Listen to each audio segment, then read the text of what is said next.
Okanagan Valley, a beautiful place here in Canada, and it is touchdown Kelowna. Part 1 between the Calgary Stampeders and the BC Lions. Both teams at 0-2. Certainly familiar with each other, Glenn Suter. This is a rematch of the West Division semifinal last year that BC won. A rematch of two friends and former teammates, actually, at quarterback, in Vernon Adams Jr. and Nathan Rourke. Yeah, let's start with Nathan Rourke, because both these quarterbacks have played well, but Rourke is averaging over 310 yards per game, still looking for his first win of the season.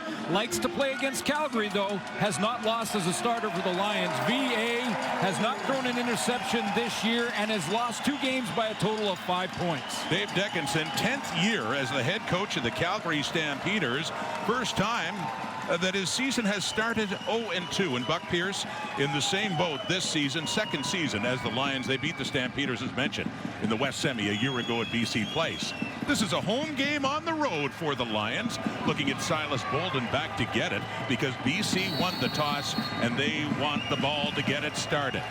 Touchdown Kelowna. Part 1 is underway off the foot of Jude Mikitemni. Recover that. Oh, they come in to get it. And who's last to touch it there as it took a hop? Mikitemni with the kick, little shorter. And they discuss this could be Calgary football in the Lions zone right out of the gate. Well, it was a pooch kick by design from Calgary. No question about that, because it was very accurate in front of the deep returners, but behind that line of blockers. And that's a live ball once it passes 10 yards. And it is Calgary football. What a start for the Stampeders on special teams. The ruling on the field is that was last touch by Calgary. First down. And wouldn't you know it, it's Kalon Thomas, who once played junior football here, jumping in, and then Kaleshi Ian Lebechi, one of them, George Adoko, and it was a Stampeder, the last one to touch the football, heading out of bounds. And so here we go for Vernon Adams. Previous play is under automatic review by the replay center. The referee Tim Croker making that announcement. They are going to have the replay center take another look at this to be sure. You mentioned Kalon Thomas was the first to get to that ball and keep it alive, while the BC Lions almost looked like they were asleep when that hit the ground, that they weren't sure that it was a live ball or not. Thomas got his hands on it. That tips it up in the air, keeps it alive. His teammates get to it. He, of course, played for the Okanagan Sun, so he's played on this field, familiar. I'm sure he's got lots of family and friends in the stands, and he keeps it alive, keeps it going, and now who touched it last? They're reviewing it. This is assuming a Stampeder touched the football. And so the replay center has reviewed, and this is their decision. After automatic review by the replay center, it was determined that BC number 11 was the last to touch the ball. It's first down at the 36-yard line. So not Calgary football. The returner Silas Bolden, it is ruled, was the last one to touch it. Well, they're lucky to get away with this one, because they were late to this party, and going out of bounds, it looked like Bolden just, tough to see from that replay, but it looked like Bolden just got a piece of it. And all you have to do is bat it out of bounds. Can't kick it out of bounds or it goes to the other team, but you bat it, it's your ball. So up at the 36 to begin, scrimmaging the BC Lions. A couple of fakes, and then getting it to James Buck.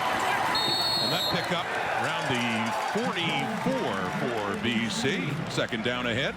Got another Okanagan Sun in there at fullback, helping out with a little bit of misdirection on this well-scripted screen pass to get things started here for the BC Lions. Lions starting their season in Saskatchewan and losing a close one, and then not a close one in Hamilton. Their defense certainly was scrutinized. It's a 2nd and 4. And coming home, if you will, back to the province of BC, looking for that first win of the season, as are the Stamps. 2nd and 4 now. Rourke, play action fake, loads it up deep, and no, falls incomplete. He was looking there for Jermaine Jackson. Delaney Robinson in on the coverage, down deep. It's a 3rd down coming up here for BC. Not a bad idea, though, for Nathan Rourke to just take a shot down the field. If it's incomplete, your receiver can't run under this, and Jermaine Jackson, you've planted a seed in the minds of the defensive secondary for the Calgary Stampeders. Basically said, we're not afraid to go down the field, back off a little bit. That should open up the underneath route. The new returner for Calgary, Tyreek McAllister, had a missed field goal return for a touchdown last week against Saskatchewan from Carl Meyer, and McAllister takes it at the 11. Makes a man miss. Up over the 25, he's still in, and he goes out of bounds around the 35, and a good return for McAllister, who was with the Hamilton Tiger Cats as one of their CFL season in 2023. So here comes Vernon Adams. So Vernon Adams, who has played very well, just about almost 500 yards passing, has not thrown an interception going back to last year. 118 attempts, has not thrown an interception. So he's eliminated the mistake. And as we mentioned off the top, lost 2 games by a grand total of 5 points. He's passed for just under 500 yards in the 2 games, and the start is on the ground to one of the top running backs in the CFL, and a gain of 5 for Dietrich Mills. Always like to look at matchups on the offensive line. William Barnes, 26 years old, out of North Carolina, play that right tackle. Should see Matthew Betts a ton. The Lions are looking for more production out of their defensive line. And then the leader in this receiving corps for Calgary is Jalen Philpott out of the University of Calgary. He has 8 catches, 149 yards on 12 targets so far this season. On the second down, after the 5-yard pickup, and they try to go underneath. Adams does for Mills, but not enough on it. It falls short, and a 2-and-out for Calgary. Yeah, that's about pressure brought out of the gate. And again, this is a point of emphasis all week for the Lions, that they want to, as David Sanchez said in the pregame show, the Lions want to go with 4-man pressure and get out of this blitz package they've been playing in the last 2 games. It's got their secondary in a bit of a bind a couple of times, especially against Hamilton.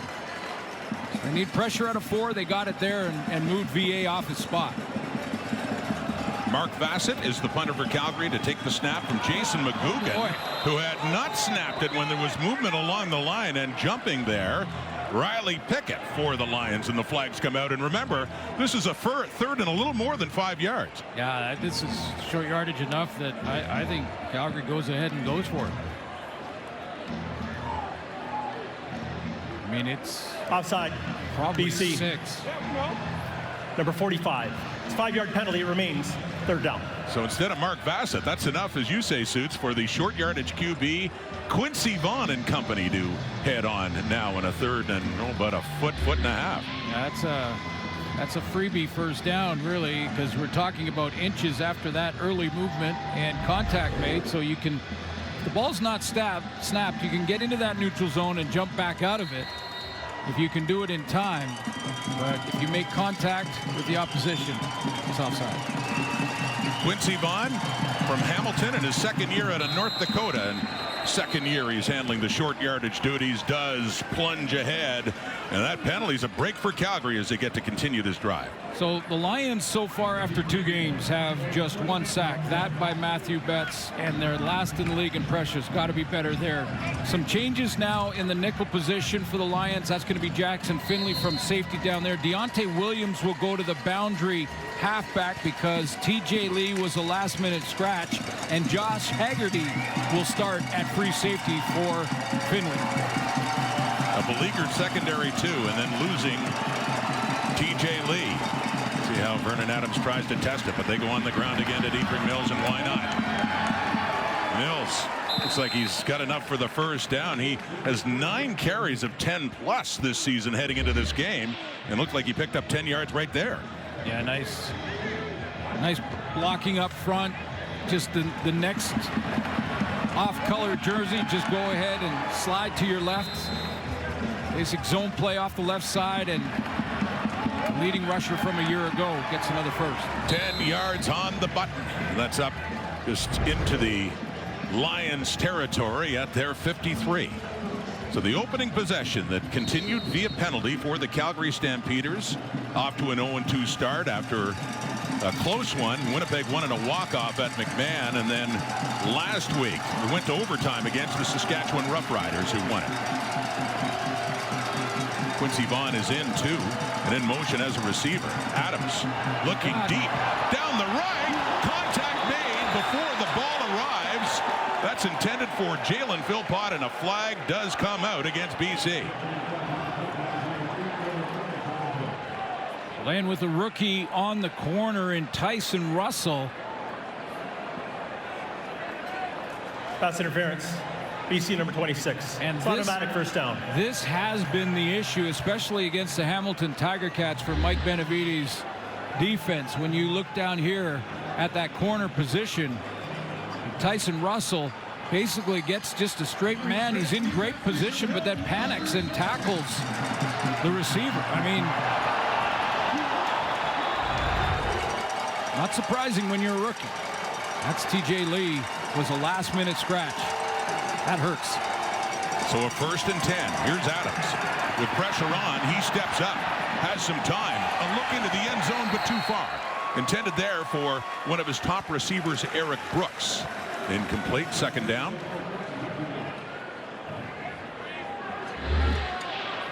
Just a little off-schedule play for Vernon Adams. The Lions are getting upfield with their front four. Dropping into that zone. Adams has a receiver, but just misses him by a couple of yards.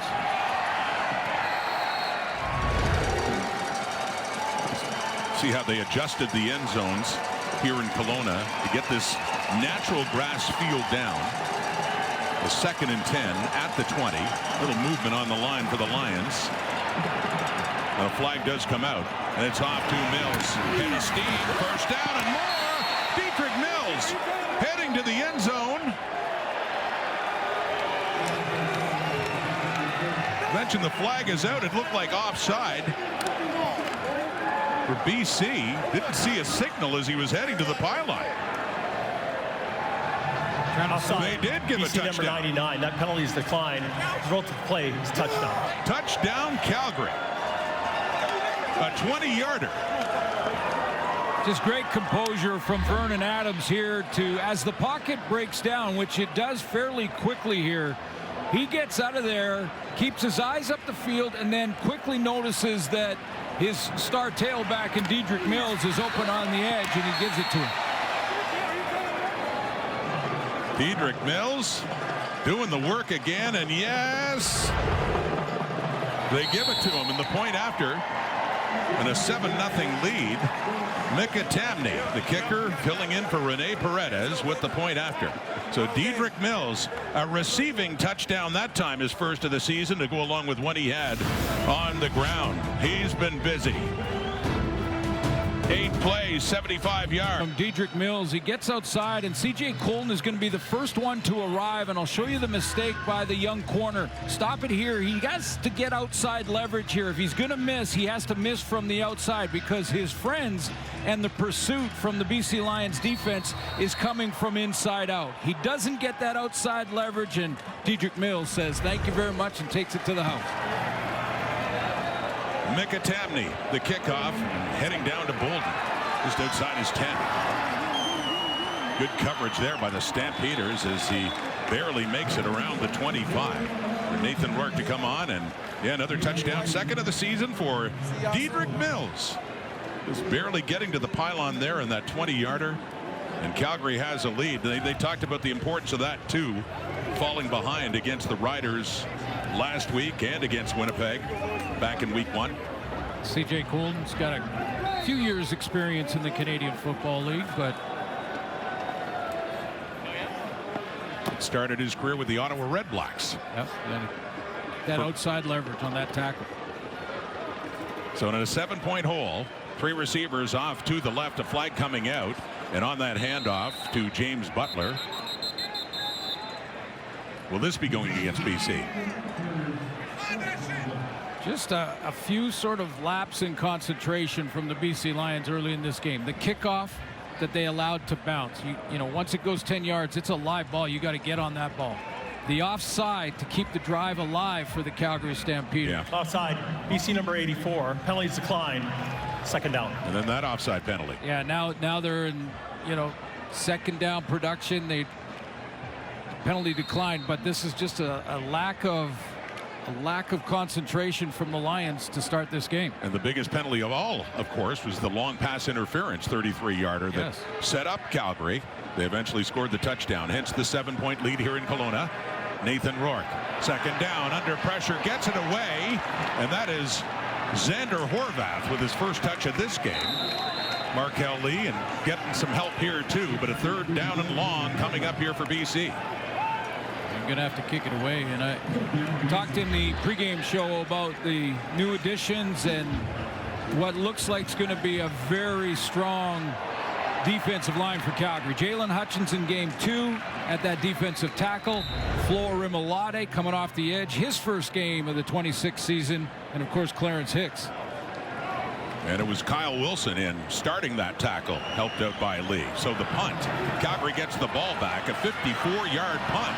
Tyreek McAllister weaving his way through, breaking a few tackles as he gets that return up to around the Stampeder 35.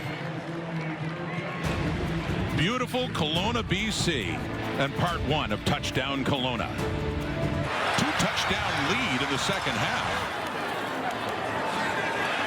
And a big catch there, a drive. It was tied at 30. That big one to McKenna set up a walk-off for Sean White. Last play of the game, and they moved on to the Western final. That close. Dedrick Mills, 100 yards in that game, plus 300 passing for VA. That one went right down to the wire. Who got the ball last? And it's exactly it. So Calgary has the ball now, and they have the lead too, and that is the first catch of this game for, to mention, one of the top receivers for the Stamps so far, Eric Brooks. Now VA in his career is still looking for, in this game tonight, is looking for win number 50 as a starter in the Canadian Football League. I agree with the panel who talked about when you get traded from a team or you leave a team, does it ever go away that it will bother you? I don't think it ever does either. No. Second down and 4 after the Brooks catch. Back to Mills, who has the touchdown in this game. Didn't like what he saw inside. He takes it outside. He picks up a few more yards, gets it closer to a first down, but he's still a couple of yards away. It's a good tackle by Jackson Finley. All eyes on this secondary and sort of linebacking core with all the adjustments, because they've moved Deontay Williams, as we mentioned, to that boundary corner. So Finley is going to now play closer to the line of scrimmage. He's 6'2", 207, so he can play the run as well. He read that one and cut Dedrick Mills off. But still 2.5 yards away. They won't chance that. Mark Vassett is outstanding inside the Calgary 30. There is Silas Bolden, the one returner back there for BC. First quarter in Kelowna, and a 7-0 Calgary lead. A matchup between two teams still looking for their first win of the season. That one's whistled down before the snap of the football. Timeout violation. Calgary number 15. 5-yard penalty. Remains third down. All right, so the Stamps will go a little further back. We were walking on this field, by the way, the suits beforehand. It's just a wonderful job they've done with a beautiful natural grass surface. Unbelievable, really. And there's been a little bit of rain over the last couple of days here in Kelowna, and boy, that field is top-notch. And Mar Doman does it again, and his crew. He gives credit to the staff of the BC Lions. Have done a lot of work. All these stands, over 18,000 in attendance. We're all built for these two games, and they'll play next Saturday against Edmonton. The unbeaten Edmonton Elks. Yes, sir. The last one standing right now, after the Riders lost to the Argos last night. So a 3rd and 7 after the time count violation. You saw the special teams coordinator Craig Dickinson not liking that. So Bolden takes it inside the 30 for BC. A 45-yard punt and a good return here up across the 40 as he is tackled there by Quincy Vaughn. Nathan Rourke, 2 for 3 early on, but the Lions still trying to get something going early in this game. Looking for win number. Back at the Apple Bowl in Kelowna, BC. Touchdown Kelowna. And right now it is the Lions trailing 7-0 with the football. Still in the first quarter, up at their 41. Under 6 minutes to go until quarter time.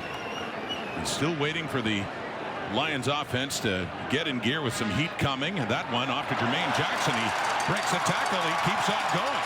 Good yardage after the catch for Jermaine Jackson, who takes it into the Stampeder zone inside their 45. With Jalen Hutchings back for Calgary and Flo Rimalotti playing his first game, don't be surprised at all to see a lot of this from Nathan Rourke, which is just a quick game, get it out of his hands quickly, don't let that pass rush get home. And they work tempo. Underway right now, and off to the right. Quickly from Butler and a bit too far. And it was Kyle Wilson in on the coverage there. Not quite. Second down. Starting offense for the Lions, Joshua Donovan will play for Brandon Yates at left guard. That's one change up front due to injury. Keon Hatcher and Justin McInnis are back. There were question marks there, but Nick Cynical stepped up in his first game against Hamilton, over 100 yards. Interesting story out of Montreal. Sure is. Played his college ball at Hawaii, but talk about taking advantage of a chance with all those injuries. What a game he had. A couple of touchdowns against the Ticats. Second and 10, off to the right again, and it's caught Keon Hatcher. Well, they're glad to have him back in the lineup after missing last week in Hamilton and a big first down. And a flag is out as well. And it looks to be going against Calgary. No question. Happy to get Hatcher back. 10-yard misconduct penalty. Calgary number 1. Add 10 yards to the end of the play. It's first down. Clarence Hicks, their defensive end, flagged for that after the completion from Rourke to Hatcher. We haven't given much love to Clarence Hicks, who has all the Calgary sacks after 2 games in the season.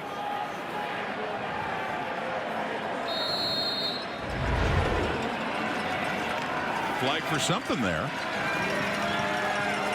4:46 in the clock and counting. Best possession for BC so far in this one. Late first quarter. The fake. The throw. Rolling right. It's intercepted. Picked up by Zy Alexander, who got the start with the injuries in the secondary for Calgary at the boundary halfback spot.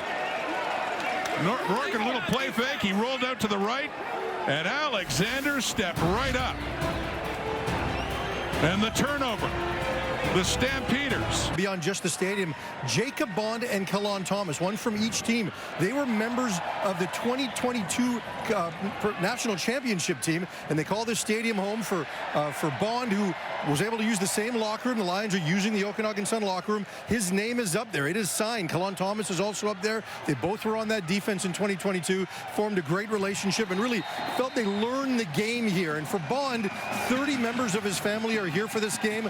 He grew up in Kamloops, less than an hour from here, and certainly had a lot of success in his 4 years here, and really understood at that point that this was going to be a possibility with the success that he had there. A couple of other players that came up here as opponents, Javon Kajoy and Kieran Poissant, injured on the Lions sideline. One won a couple of games here, one lost a couple of games, but their memories of playing in Kelowna are very, very good. Interesting to see those connections to this beautiful spot here in the Okanagan Valley, and there are Jacob Bond and Kalon Thomas, as Farhan mentioned, teammates together in this field and winning a championship. Jacob Bond has 30 tickets. Wow. And he needed for this one. Back to his home stomping ground. Right now his team's in a hole, but you saw the deflection at the line to force a second down here with some heat coming on Adams. They've got him down deep. Matthew Betts adding to his sack totals. Last year's defensive player of the year for a second time, and BC will have to kick it away from the end zone.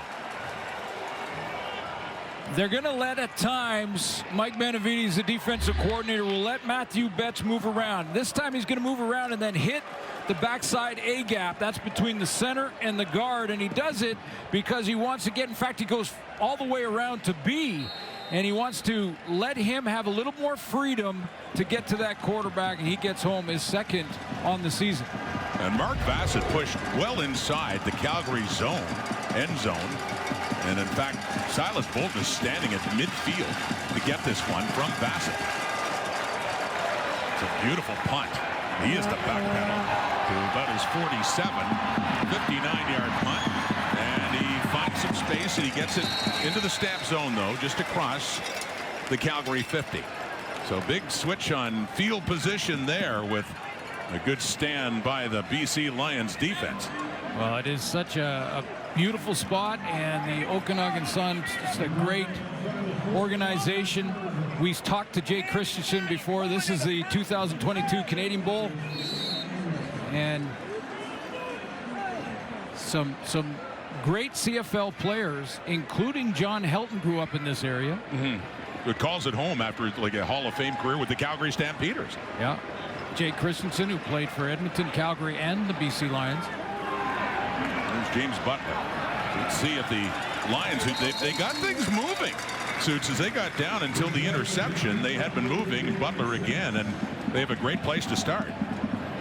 Well, let's get to that Stamps D. Jalen Hutchings back. This is game 2 for him, and Flo Arimolade, first game for him. He's been cleared medically a while ago, but they wanted to be sure with an Achilles injury, and he's ready to go. Markel Lee leads the team in defensive plays from the middle linebacker spot, and Zai Alexander already with an interception.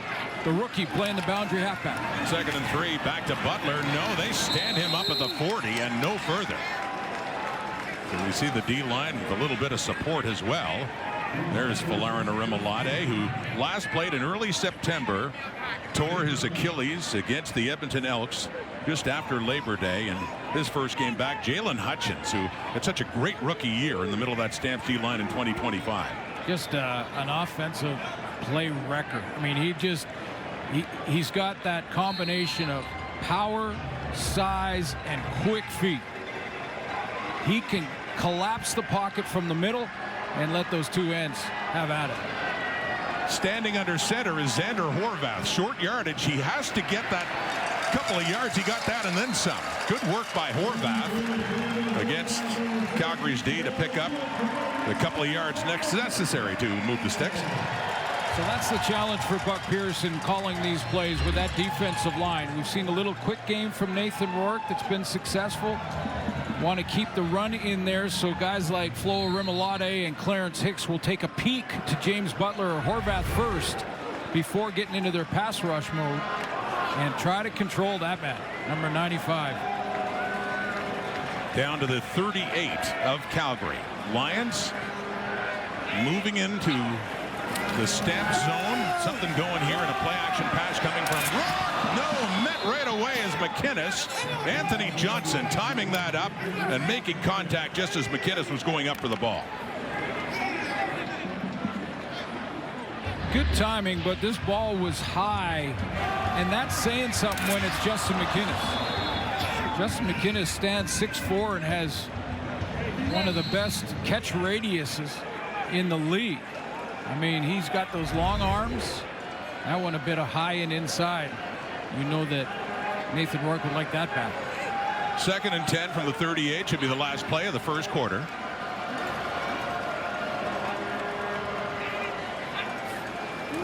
Three to the right, looking off to the left, and in traffic too.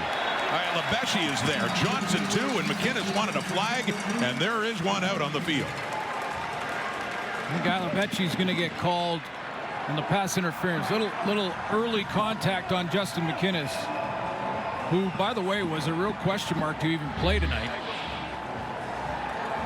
Tweaked what looked like an ankle. Pass you see the interference. jersey. Calgary number 51. It's an automatic first down, and that's the end of the first quarter.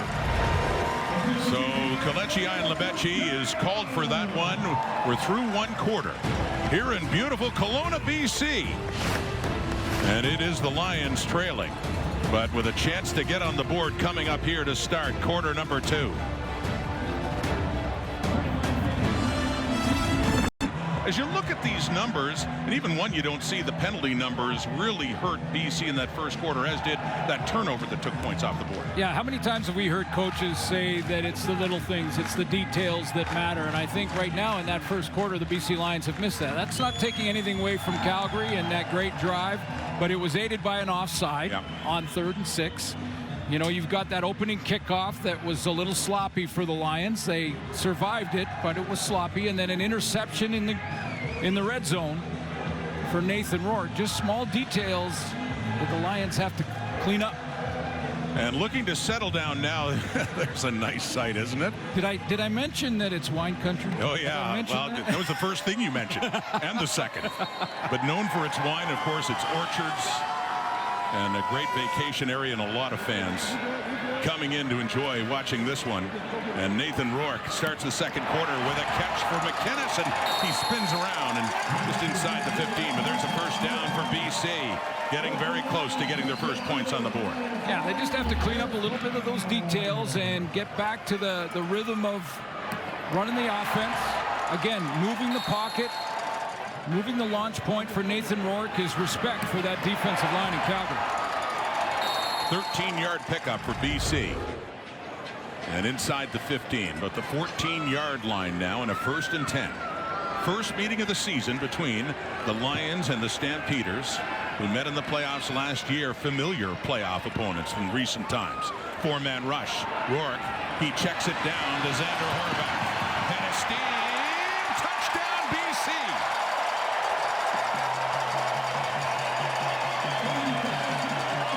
Due to the injury bug hitting the Lions early in the receiving core, Barry Hill out, Javon Catoy out. The Lions are going to go with a lot more two-back. That's James Butler out of the backfield, and that's Horvath. So they're going to go with two tailbacks throughout this game more than they normally will. And this time it's a little flare route from Horvath that gets outside, and then he outruns a good tackler in Derek Moncrief with that nice cutback. And single point away from tying this game. Xander Horvath in his second year out of Purdue, who really introduced himself to the league with a big game at McMahon Stadium in Calgary. The long run for a touchdown. But they've used him, you're right, to spell James Butler, but he's made an impact, and we did see him in short yardage as well. Right, well, spell James Butler is his normal role. But again, because of inexperience in the receiving core, why not go to more of a two-back offense? Doesn't mean you don't stop throwing the football like we see in this example of this touchdown. But you got two great backs that can catch it out of the backfield. They'll block for each other. I asked James Butler this week about the two-back set, and if we'd see more. He said, yeah, you probably will, and I can't wait. They're great friends with mutual respect. They support each other. So a tie ball game at 7s here in touchdown Kelowna, and Lions, after a shaky start to this game, must be feeling a little better about things now.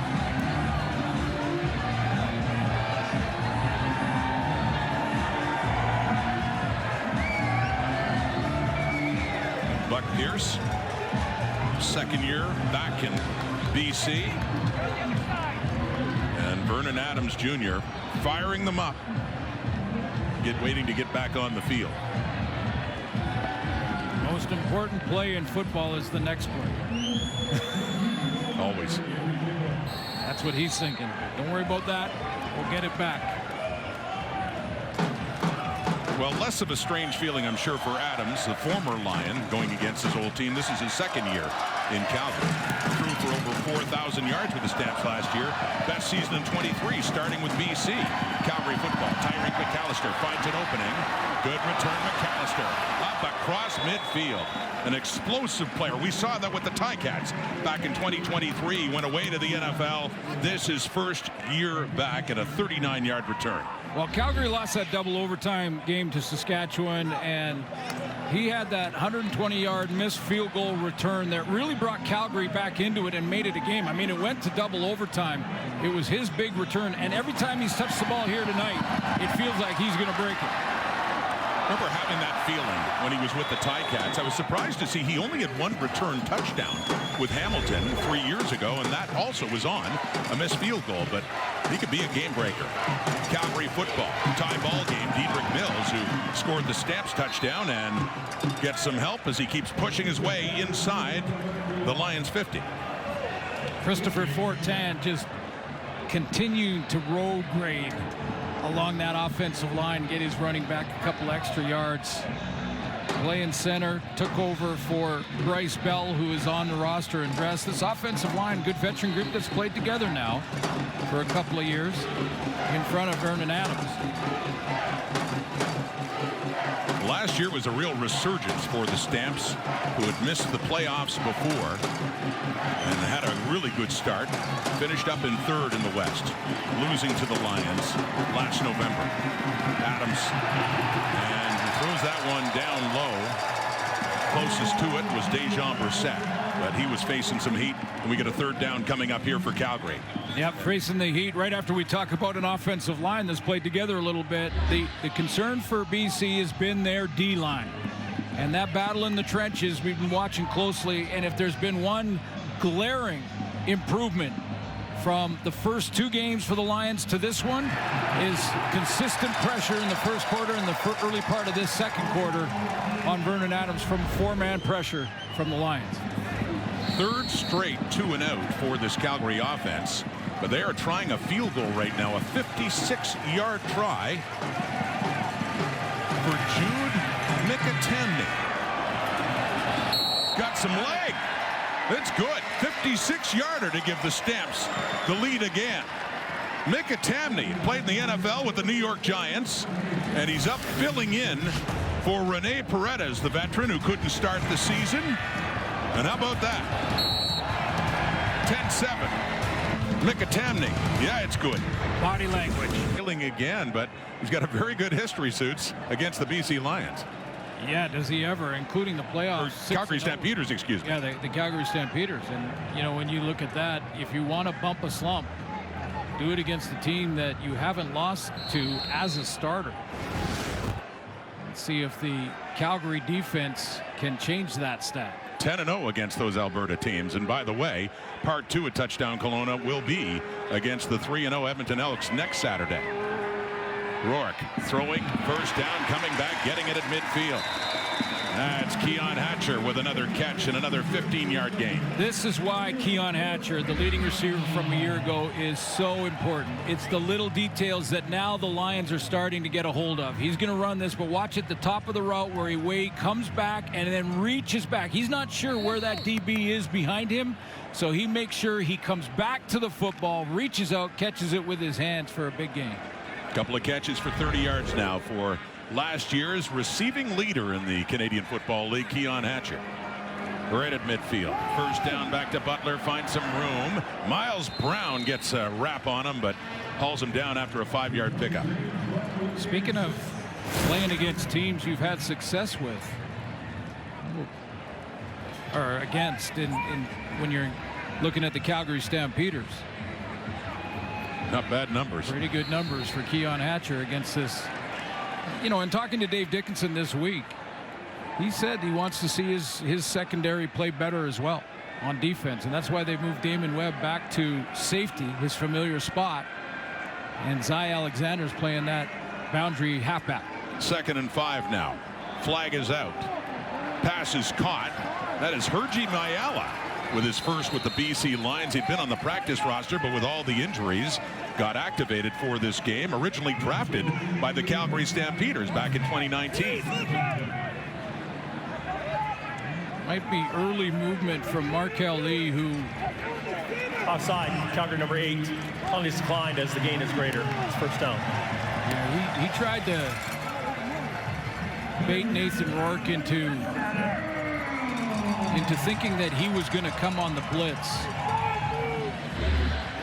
or at least a stunt. He's up at the line of scrimmage and right there, and he jumps into the neutral zone on the snap of the ball. And Hergy Mayala with the Argos last year at only 3 catches for 40 yards. He's got his first one with the Lions. Good enough for 13 and a first down. At the Calgary 38. Rourke to work again to the left. Caught again. Xander Horvath. And he breaks loose for another first down. They have an impressive drive going here now, but a flag does come out back near the Lions backfield. Yeah, back where Nathan Rourke was standing in the pocket. Not sure if it's holding against the Lions or was there any contact made? Looks against BC. They're moving back. They are moving back. Holding BC number 60. 10-yard penalty. Repeat first down. Dejan Allen playing that right tackle. BC 50. Clarence Hicks. As you mentioned, no contact. I know he was right by Nathan Rourke when that flag came out, but there's clearly holding there. Hicks has been the sack star for Calgary so far, as you talked about. He's got all 3 of them coming into this game. So that pushes them back now on a 1st and 16. Rourke. Oh, pressure. Speaking of sacks, Charles Wiley moving in to get in on the act now. As all of a sudden the Lions are moving backwards. Yeah, Charles Wiley is going to get in the rotation with Jalen Hutchings coming out every now and then just to make sure that they ease them back from their injuries. I'm talking about Rimolade and Hutchings. I don't want them to play every play on defense just yet. That's just a great bull rush. And little country. Is that Friends in Low Places? We'll say it is. Looked like he was starting with the A chord. It looked like. Again, just like wine in Kelowna, I know where your mind goes. You see, think of music too. Rourke. Oh, nearly intercepted. Closest target down there is Mayala, but that's Jaden Grant, and just fell a little bit low. But again, that Calgary D line, they're getting some heat on Nathan Rourke. Yeah, Miles Brown, and we haven't mentioned playing at D tackle as well. He's going to be very close, and a smart play by Miles Brown to kind of let up as he gets close to the lower part of Nathan Rourke's body. He doesn't want to get called for the low hit there. So he kind of lets up, and his arm that did make contact was above the knee. So just one sack registered. That one we just saw before by Charles Wiley, but the heat from Brown, and yeah, Calgary's defense, we talked about in the pregame show, they've been very good at getting pressure on Nathan Rourke, even in that playoff loss last year, and kept him on his toes. You know, Bob Slowick last year used to run those three guys with Flo Rimolade in that first quick step. His first step off the line of scrimmage for Rimolade reminds me of Cameron Wake. And that's saying something, because he was maybe the best I've seen off the edge. That punts off the side of the foot of Carl Meyer. Rolls out around the 35. A flag comes out because it goes out in the air. So yeah, a 13-yard kick, and you got a penalty tacked on for Meyer, who has been a great punter, but that one just got away from him. So legal punt out of bounds. BC number 17. It's in a beautiful city. Where it went out of bounds. Peters start 0-2, but they were close. That was a walk-off winner for Winnipeg after Vernon Adams had just scored the touchdown to put him ahead. And then this last week, Tommy Stevens in overtime to seal it for the Saskatchewan Roughriders. Overtime loss, walk-off loss. I know what Milt Stiegel's going to say, Suits, and we mentioned this to him. All that matters is the W. That's right. Did they win? I could just hear him saying it. Did they win? No, they did not. But very competitive, very close, and looking to change things around, as is BC today. Adams. That's off to Mills. Betts on him, but not before another good pickup by Dietrich Mills across midfield and close to another first down. Well, yeah, the schedule ahead.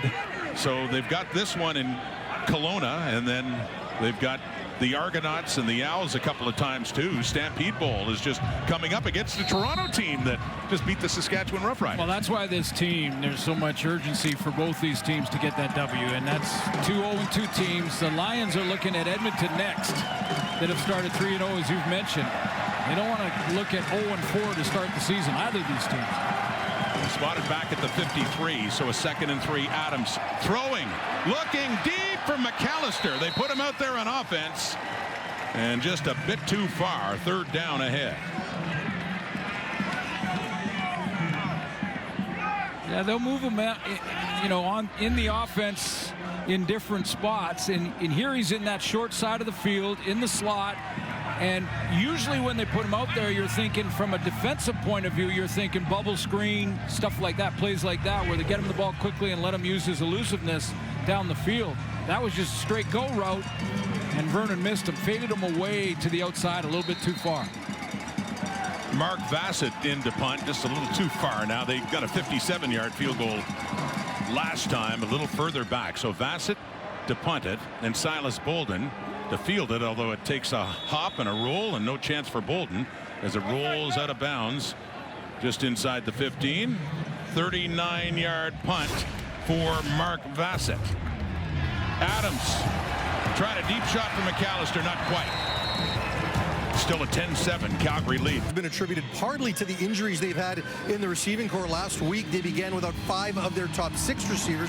They've got a couple of those guys back today, but chemistry has certainly been a question. Now, look, for every quarterback, chemistry with his receivers is paramount. But for Nathan Rourke, it is a 12-month obsession. If you've seen his work rate, if you've seen him on social media, you know that this guy does not stop working.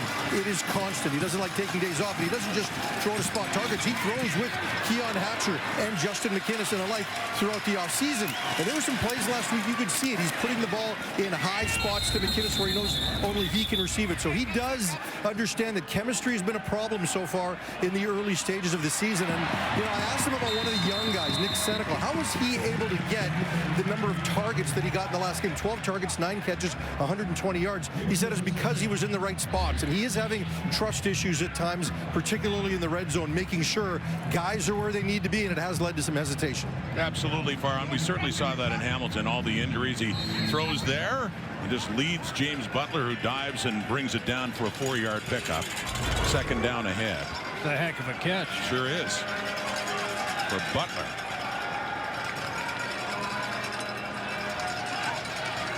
Lions are 2 for 6 on 2nd downs now. Rourke again. That's caught by Hatcher. Big one, Keon Hatcher. 3rd catch for him, up around midfield, and the biggest one for the Lions today.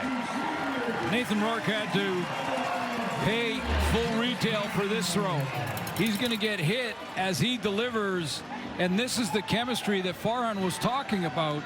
And he's had it for a long time with Keon Hatcher. He gets hit, pulled to the ground, and Sarimolade working hard off the edge. 39-yard gain because that ball was put right where it had to be.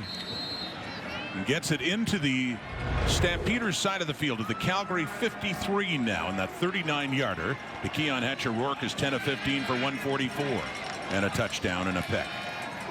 Back to Butler on the ground. No, he throws it and completes it. I was with you. I was going to say, I was biting on that one, too. I was with you, partner. I think the whole broadcast booth was trying to stop the run there. At least talking about it. What a great play fake, though, inside to little RPO action for Nathan Rourke and throwing against the flow, against the grain. Yeah. Great play fake, and that Calgary defense bit as well. Yeah. I'd be trying to tackle Butler there. I'm gonna sprinkle on Butler if you're thinking. Here we go, double pass. Back to Rourke from Hatcher's going to take off with it. And Nathan Rourke can run. And he's still running inside the 20 and down to about the 16 before tackled by Kyle Wilson. So it was shaping up to be a double pass over to Hatcher, who just gave it right back to him, and a 21-yard reception there for Nathan Rourke. The Kelowna crowd loves this one. So ball throw behind the line and back to Hatcher. He's allowed to throw it again. And there was no question it was coming back to Nathan Rourke. He did have a deep receiver, but it was James Butler running down the middle of the field, and Rourke's getting excited, trying to get the crowd with him. He's figuring in 2 stats right now in the passing game. The ones he's thrown and that one he caught. 1 for 21 for Nathan Rourke. And the Lions in business, pressing deep. Down inside the 20. In the red zone they are. Trailing by 3. Pressing for more. Taking to Butler and throwing it to Jermaine Jackson. Oh, keeps his feet and scores another Lions touchdown. What an effort by Jackson.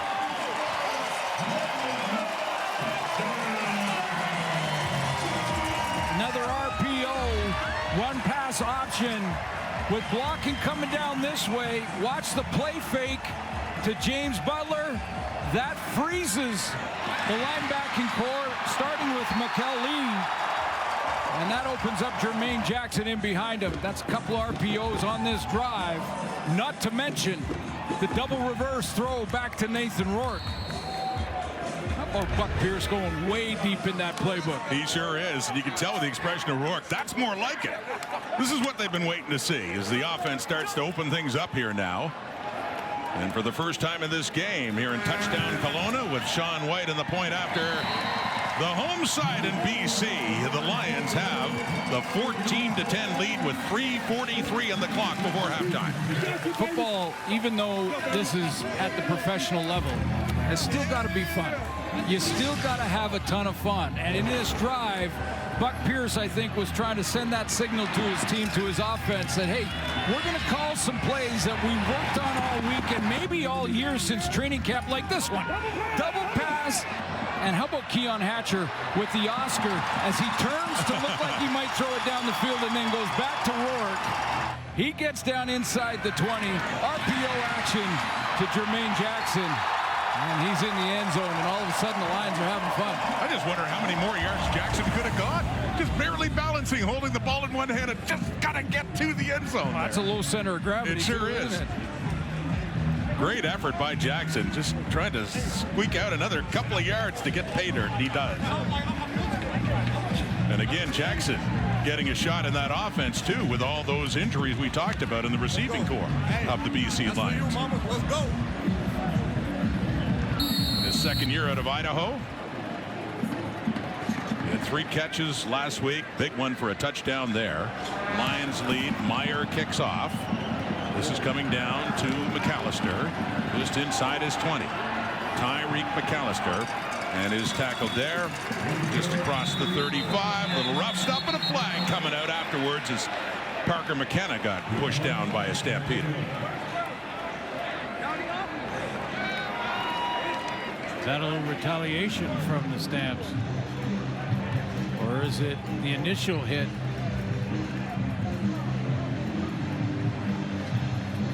Well, the flag came out after McAllister was down. It was late, wasn't it? After the play, 15-yard misconduct foul against Calgary number 47.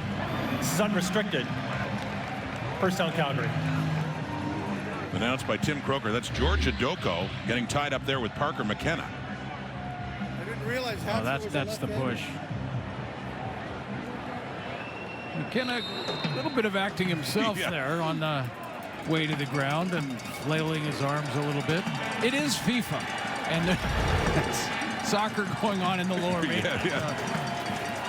All in the salesmanship. Adams looked like he was going to get rid of it. Instead, he takes off. Brings it down and ends up with a good pickup across the 30. Yeah, I'm surprised that we haven't seen more of this from both quarterbacks. Because both these quarterbacks can do this effectively, more than effectively. They're great at it. And when your back's against the wall, you're 0-2. Neither of these teams, we've talked about it at length, want to start 0-3 to the season. This is the 3-minute warning. Thought we may see a little more running from the quarterback position as they kind of do whatever it takes to try and get the W. Adams gained 9. Stampeders lining up in short yardage. But they do give the 3-minute warning. Touchdown Kelowna. We got a ball game here. Getting closer to halftime, and the Lions lead it by 4. Leo. Oh my goodness. Leo has a little baby lion. Kate didn't know about that. My What is going on here? Yeah. And by the way, I thought she was engaged to Gaynor. I hope Gaynor isn't seeing this. I don't know. I don't know what's going on, but I know social media has just exploded. Oh my goodness. It has exploded. Kate Burness, although she got a bit of a surprise there. See the little baby lion. I think that's it for Leo. Yeah. Yeah. Geez, you got mascots around the league looking for a date with Kate, and I think Leo just I think he blew it. blew his chance. Kate, the panel, though, thoughts on this one, and maybe on that too, coming up at halftime. And enjoying some nice Okanagan wine. Yes, too. we noticed that as well. Yeah. Quincy Vaughn, short yardage to keep this drive going late in the first half. And that is the first down this quarter for the Calgary Stampeders. Yeah, and I think they may have gone away a little bit from Dedrick Mills, especially on first down. First quarter we saw a steady dose. In fact, it was Mills on a little swing pass off script that VA hit him for the touchdown for the Stamps. See if they make these adjustments in this drive. Stampeders trying to get their lead back before halftime. Outside the 30, dumping it off to Eric Brooks, and he hangs on. He went down, though, and had to get back up untouched and picks up a few more yards. Yeah, so first down, and it starts out like basically play action to Dedrick Mills here because they want to hold the Lions defense, don't let them get too wide. And if not for the stumble, that might have been an 8-9 yard gain right there. He had some space, did Eric Brooks. That across the 36 now, and a second down after that 4-yard pickup. 2:20 in the clock and counting. Calgary down 4. Adams running out of time, under pressure, throws it and completes it to Clark Barnes. Oh, what a throw. Was it ever? And Barnes' first catch of touchdown Kelowna. Now he makes this look easy, but I'm telling you, move it to your left like this, a right-handed quarterback, and watch Vernon Adams in trouble here and just sling it, running backwards, falling away from Clark Barnes. He knows he's a fly and die, or just dying on the sideline in the zone look, but that throw moving aside, it made it look easy. It's anything but. A great play by Vernon Adams, up now at the 46. 2:06 in the clock. First down Calgary, and underneath the Mills, who takes it, gets a hit of steam going, and another good pickup with a late flag coming out as well as he gets it to the Lions 50. That's going to be a face mask on Ben Hladek, I believe, on the tackle, and that's. It just seems like good things happen for Calgary when Dedrick Mills gets his hands on the ball. It doesn't matter if it's handed off to him or Major foul, face mask, BC number 46. Up 15 yards from the end of the play, and it's first down. Ben Hladek, who played his high school football in Vernon, BC, which is only about 50 kilometers away from here, away from Kelowna. 70 tickets he needed for this one. 70 for him. Yeah. Talked about Kalon Thomas and Jacob Bonds having played here in Kelowna. And a capacity crowd. They added a lot of seats for this one, but another costly penalty for the Lions. It's all the way down to the BC 35. Just under 2 minutes to go till halftime. Quickly to Barnes. And he gets some space. Good little stiff arm to free him up to get down to the 20. A 15-yard pickup for Barnes. We talked about this being the rematch of that semifinal last year, and how about the game for Clark Barnes in that one? Over 100 yards. I thought that basically a breakout game for him. I mean, this is year 3. It's about then when receivers, especially Canadian receivers, kind of find their footing. I think the sky's the limit for Clark Barnes. Second game this year. He missed the first one due to his injury. His 4th year at Guelph. Well, here's Adams again underneath the Philpott. Jalen Philpott with his first catch of this game, and it gets them down near the 5. It's a 1st and goal coming up here for Calgary. That leading receiver, Philpott, who was just going to sit down in the RPO look. We saw Nathan Rourke do this twice in the BC touchdown drive. He pulls Jackson Finley. That flat route pulls him outside, and that opens up the curve. His first catch of this game, his 9th of the season, and this one is Calgary knocking at the door. 1st and goal. Adams faking and tossing it to Brooks, who was open, but just a bit too far. Could have been a Calgary touchdown.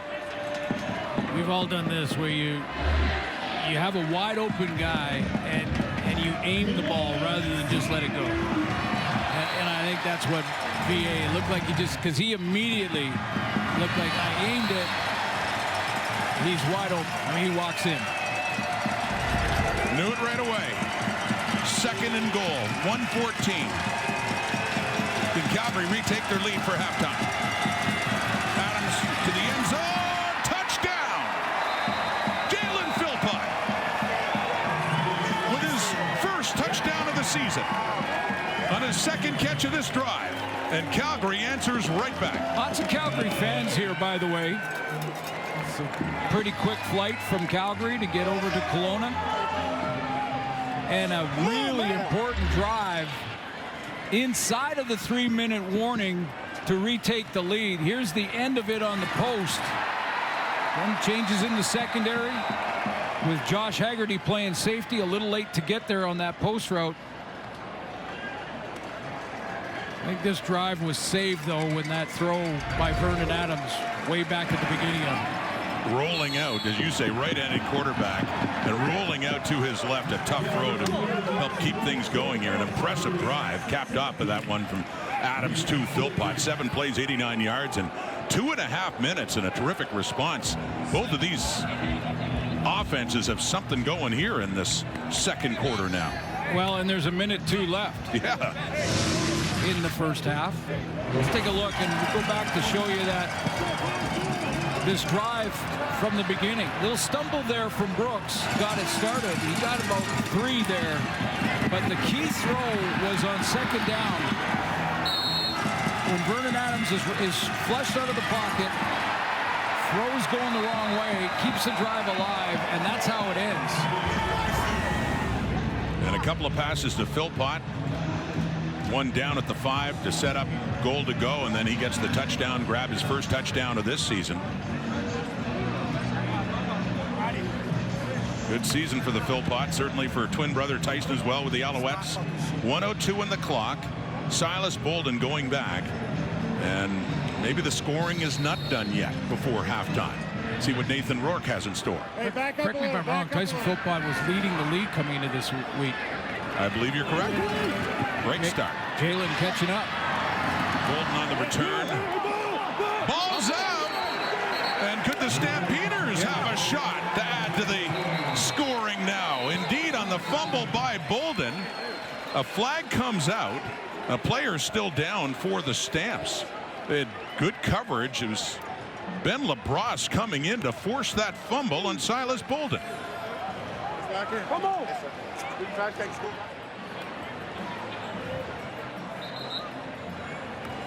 All turnovers are Return holding.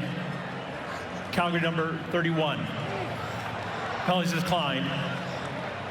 It's first down. He said Calgary. I think he meant BC. Yeah, I think he meant BC on the holding call. Sorry, BC 31. There you go. Penalties declined. BC 31. Yeah, that ball is clearly out.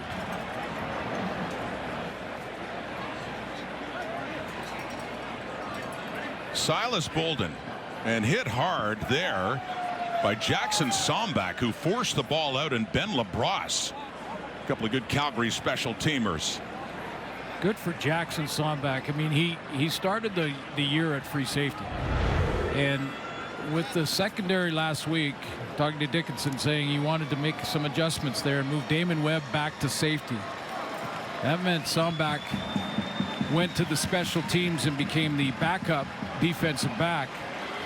And of course, Zy Alexander playing the boundary halfback where Webb was playing. So, you know, a player has a choice at that moment. Demoted from the defense.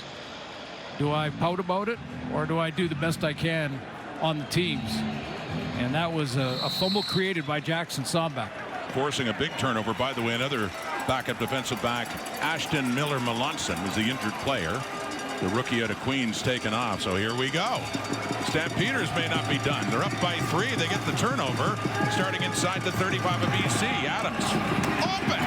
Caught down inside the 15, and that's Eric Brooks. Found a little pocket to wait for that ball. And here come the Stampeders.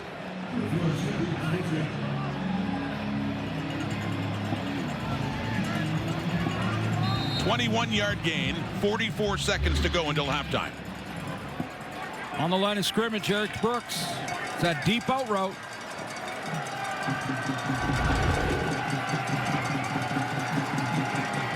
Down to the 13, 34 seconds. Trying for the end zone again, and that one is caught just inside the 10. That's Russell and the tackle of Tevin Jones with his first catch of this game. Well, the playbook's pretty much wide open for Vernon Adams here. They want to make sure they're efficient time-wise, but down to the 10 after a gain of 3. Second down and 7. Toss down at the 5. It is caught. It is Mills. It was a bit high. Haladic in on the tackle. Still not a first down. A 3rd and short coming up here. even the offense out there, not surprised inside the 5. Dave Dickinson's thinking about it.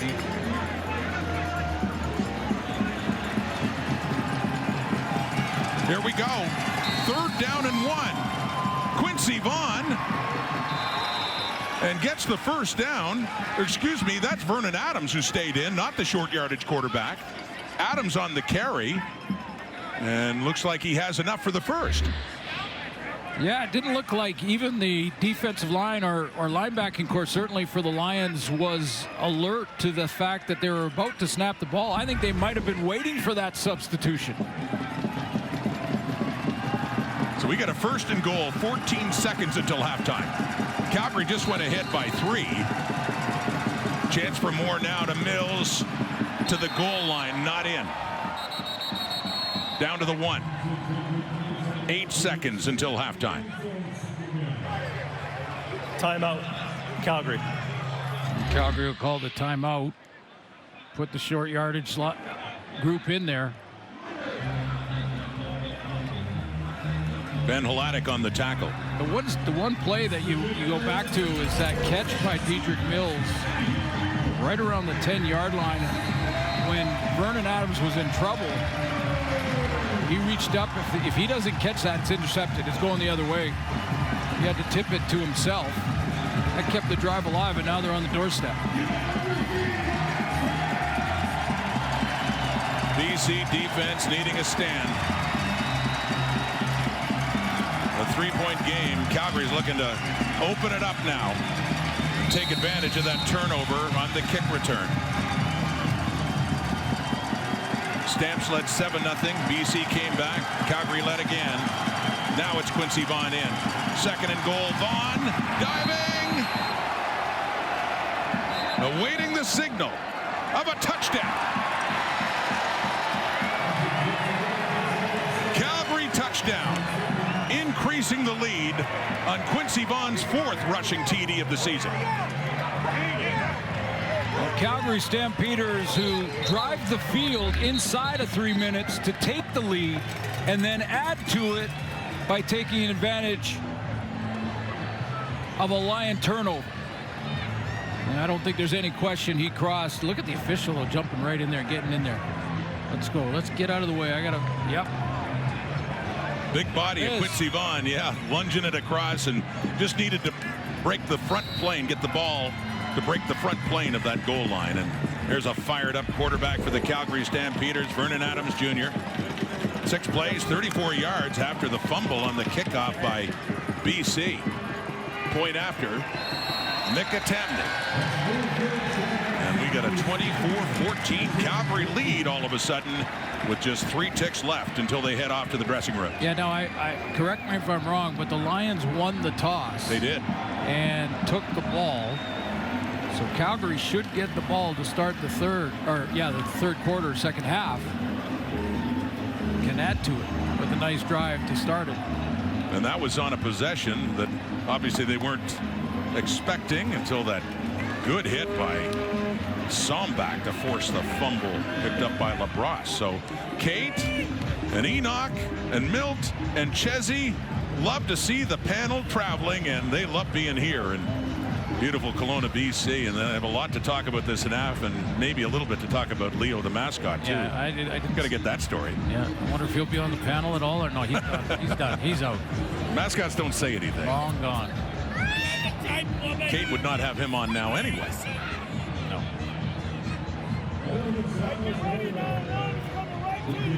So you're saying that Gaynor might still be in the picture? I don't know. I'm wondering if Gaynor's watching. Okay. Well. Kind of heartbroken at the same time. Here are the Lions on the return. Bolden again. He's hit hard. Good coverage on kickoff by this Calgary Stampeder team as they stop him in his tracks. Hangs on to the football. Anton Hay in there for the Stampeders. But that's halftime. And the BC Lions impressively came back and took the lead. But since then, all Calgary with a couple of touchdowns. That one we just saw and the one before then, Jalen Philpott. Yeah, a little play action to Dedrick Mills, who I think was really important in that first half for a lot of different reasons. Opened up Philpott. His touchdown throw was the long drive inside of 3 minutes that gave Calgary the lead. And another catch on that drive. And as you say, that capped off some great work by especially Vernon Adams. and using his receivers well. I mean, he was really distributing the ball. We saw Brooks, we saw Clark Barnes, seeing Philpott for the first time, and he gets the touchdown to Jalen Philpott. Now standing by with Farhan Lalji. Jalen, let's start with a touchdown. It was the first of 2 late in that half. Just how big was that for momentum after you guys fell behind? Yeah, it's big. Big emphasis this week has been play a full 60 minutes. Last 2 L's, we haven't played a complete game, so it's not looking like we played a complete game out here today, but the focus is come out in the second half and just keep going. For you, you're a BC guy. You've spent most of your career in Calgary, but to get a chance to come up here and play in a setting like this, how much fun are you having? Oh, so much fun, man. I had this circle on my calendar right when BC announced it. So thankful that, we got to play against them here, and I just love coming back here. Thanks for this. Good luck in the second half. Farhan, thank you. All right. Lions receiver Keon Hatcher. Keon, you finally score to take the lead late in that half, but then you give up 2 touchdowns right after that. How demoralizing was that going into the break? Man, we just out there making mistakes, bro. They really haven't done nothing to, slow us down or to just beat us for real. We're just making mistakes. So we clean it up, man, come out in the second half and play some ball. Where is this offense at right now? You've had guys in and out of the lineup with injuries. Chemistry is tough. How comfortable are you as a group? I feel like we're very comfortable. I don't think they've done anything, like I said, just to stop us or slow us down, man. We just making mistakes, and we got to clean those up if we want to win this game. Thanks for this. Thank you. Appreciate it, bro. Keon Hatcher, 4 catches, 85 yards. Yeah, he and Rourke had something going late in that first half, but it was really Suits the fumble on the kickoff return after the Calgary touchdown that put the Lions in a big hole. Yeah, a handful of those mistakes that Keon Hatcher talked about. They got to clean up the details and take care of those details and play some ball. And remember, they won the toss and wanted the ball for the first half, so Calgary got the lead late and gets the football too. Carl Meyer with the kickoff. Tyreek McAllister back there with Ludwig Choquette. McAllister gets it just outside his 20. Second half underway at the Apple Bowl as McAllister's tackled there by Riley Pickett. Vernon Adams Jr., 12 of 18 for 124 and a couple of late touchdowns. Well, that last drive, inside of the 3-minute warning, not the one after the fumble, but the one just before it where they took the lead, was maybe his best of the game. And I'm with Milt. I mean, if you listen to Milt at halftime, he was talking about VA, just get out there and chuck it. Keep pushing this Lions secondary. It's a makeshift secondary. Injuries across the board. Go after it. It's been vulnerable. The passing yards, as mentioned, 124 for Adams. They start on the ground in the second half, and Mills has had a good first half. The veteran middle linebacker Darnell Sankey, a little chat with Mills after he tackled him. Yeah, that doesn't mean you abandon the run altogether, or else play action doesn't matter anymore. But I agree. Just the secondary for BC with the changes back there and moving Jackson Finley up to the linebacking core, essentially, the nickel spot, they call it. Now that said, that was 5 more yards for Mills, who now has 26.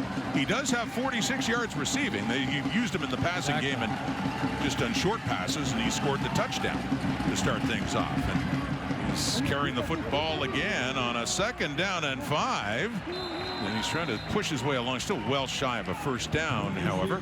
We'll give him 3 yards there, and a 3rd down coming up.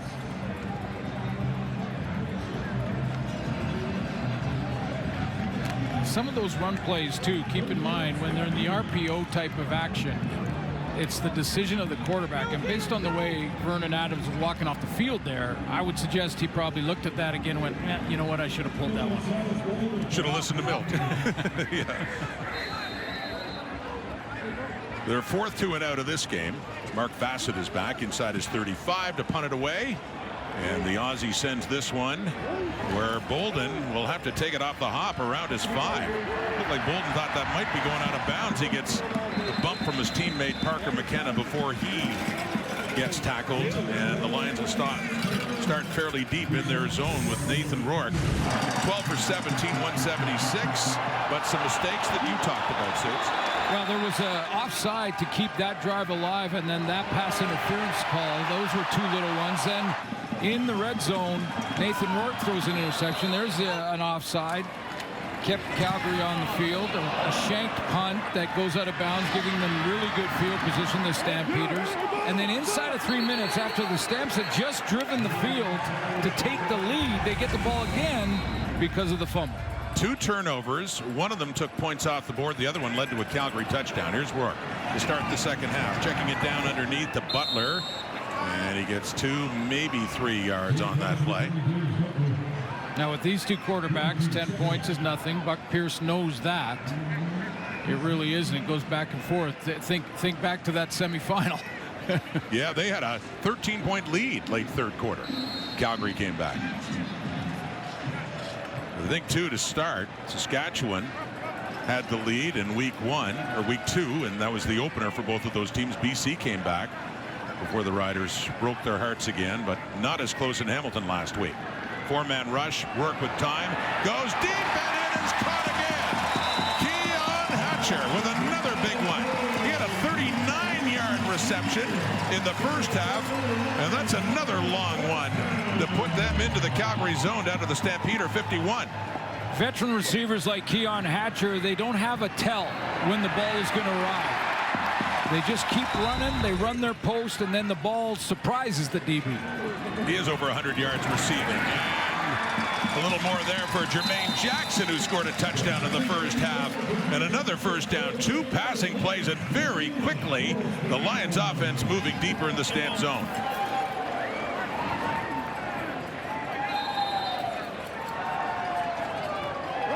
That one to Hatcher was 38. That one was 21. Faking to Butler, dumping it off for Justin McInnes, who was injured last week, lower body injury, but healthy enough to play in this one as he takes it down to the 20, and 11 more yards for the Lions offense. Yeah, different look. Usually that is James Butler coming out of the backfield, but a little cross buck action with James Butler going the opposite direction, trying to freeze the linebackers and shooting McInnes out into the flat. So back into the red zone. This is exactly what the Lions need after that momentum shift for Calgary late in the first half. Needed the stop on D to get things started. Got that. Now can they finish it? And this is for Rourke, second straight very impressive drive for the BC offense. Butler carrying Arimilade down at the shoe tops, and does get him tackled after he picks up a few more yards, down closer to the 15. Yeah, you got to believe with that D line and with Hutchings in the middle too, and the rotation of Charles Wiley, who's made some plays, it's going to be tough to run in this area for BC. Not much room in there, is there? Not a whole lot, especially when you got Jalen Hutchings there. He kind of blocked 2 gaps.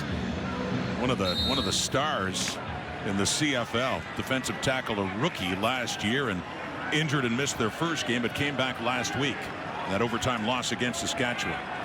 Big 96, 2nd and 7. Rourke under pressure, and down he goes, and look who gets him. On cue. Jalen Hutchings with a little help from his friend Clarence Hicks. But it's Hutchings who gets the sacks. He said that to us a few days ago, Suits. He wants to get in on the sack act. Well, that first game back, he had 3 defensive tackles, and you know, with the tackles, he was just trying to ease his way back into the lineup because of that hamstring injury. Hamstring injury that really was the major problem in his tryout in the NFL with Minnesota. He comes back from that, signs the contract, and on cue gets a sack. Sean White for his first field goal try of touchdown Kelowna, and as he so often does, pops it through. He hit the walk-off winner for BC in the playoff game against the Calgary Stampeders last November. Just a beautiful day it's turned out to be in the Oats. Jay Christensen. Yeah, who played both for Calgary, Edmonton, and the BC Lions, and we ran into today, played for the Okanagan Sun, and when we talked to him today, still involved with the Sun in sort of a management capacity, booking fields, things like that. But beautiful country here. And have I mentioned? Never mind. Wine country. So I hear, Glenn Suter. You know that there's $1 billion tourism dollars spent every year in this area? Little toss inside, and it's read nicely. Jackson Finley on the tackle of Jalen Philpott for lost yardage. Yeah, it was read nicely. That's exactly what it was, because he's coming up here and he wants to contain, but then watch the redirect when he sees what's developing in front of him. Wants to get after Vernon Adams coming off the edge from the nickel position, but as soon as he sees that underneath toss, redirects and is fast enough, quick enough to pull down Philpott. Well, the Lions had just driven down and picked up a field goal to get it within a score. They need their defense to respond, as you talked about, and there's a response play and a loss of 7 yards. We get a 2nd and 17 for Vernon Adams in a 4-man rush. Pressure's on him. He steps up, and then he gets it off to Tevin Jones, getting pursued by Joshua Haggerty, but he gets out, run across the 45, still well shy of a first down, and the punting unit will come on. Well, it's good defense that plays off. It's more like an umbrella look. The linebackers are even 10 to 12 yards deep here for the Lions, and they're saying to Vernon Adams, by their alignment alone, to dump it underneath. And he does that to Jones, or was going to run himself. Either way, because of the loss on first down, the BC Lions get the mission accomplished. And the 5th 2 and out for Calgary in this game. They still lead by 7, but they're sending the ball back, although flags again. Finger pointing time, and remember, it's a 3rd and 5 here. More important penalty, if it goes against BC, it could be a Calgary first down.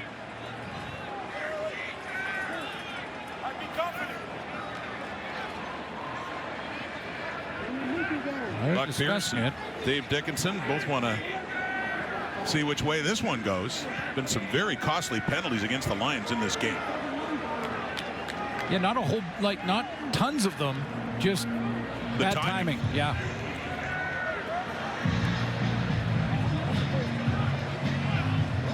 Well, no sign of Bassett leaving, so could this be going against Calgary? Punting unit is still on.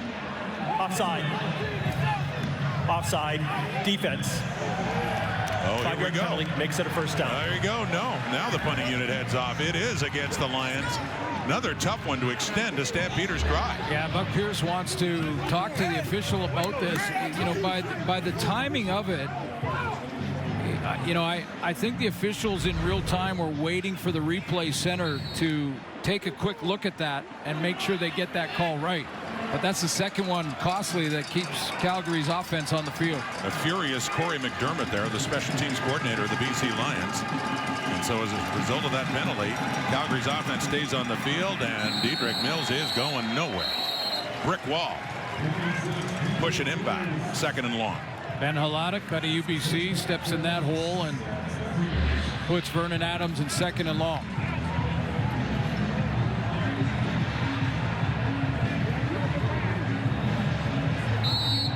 Ben Haladic, as you mentioned, from nearby Vernon.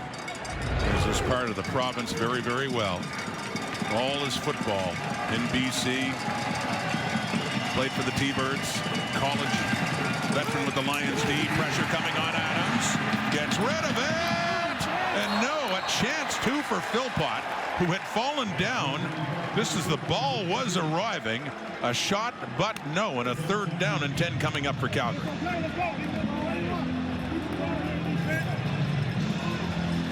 That's a blitz from Ronald Kent out of the secondary. He's going to come from this side of your screen, and he gets blocked up nicely by Dedrick Mills. That extra second gave Vernon Adams a chance, and he just underthrows Jalen Philpott. So this time, Bassett does punt. Silas Bolden is chased back to his 10. 50-yard punt. Bolden to the left, trying to find the edge. Gets around it, and has a decent return up there for the Lions. The offense heading back on the field. Calgary had a chance for another big play that close. Philpott down, just cannot hang on. 7-point Stampeder lead, 3rd quarter in Kelowna. Come on, Canada, let's go. They lost to Switzerland, but they were surprised by the loss by South Africa to Korea, setting up that matchup. Looks like some World Cup fans in the crowd here at Kelowna. And on that pass, and Damon Webb breaking it up as Rourke was looking for Keon Hatcher again. Well, speaking of the World Cup, of course, a couple of Canada games in Vancouver, and who's there? See Rene Paredes on the left, the injured Calgary kicker, and Folarin Orimolade enjoying some action. Canada's last game. Hey, you don't have to be a soccer fan to love this and what's happening in our country and how is bringing the city together. And it's been just great, safe, fun celebrations downtown Vancouver. I know in Toronto too. Big crowds. Yeah, big crowds. And just the fans, not just Canadian ones. Yeah. Everyone involved. What a spectacle. And what a play here by Clarence Hicks. Moving in. Flags come out. Hicks, who has 3 sacks on the season, coming into this game and was right alongside Hutchings on the previous one, gets that one. Yeah, one of the strategies I talked about a little bit in the first half with Clarence Hicks and now Flo Rimolade and Hutchings Legal all contact together. on the receiver, Calgary number 6. It's a 10-yard penalty. Makes it a first down. Well, that's going against Derek Moncrief. He doesn't agree. He's trying to get Dave Dickinson to go ahead and challenge it. We'll take another look at it. That's the intended target, I believe.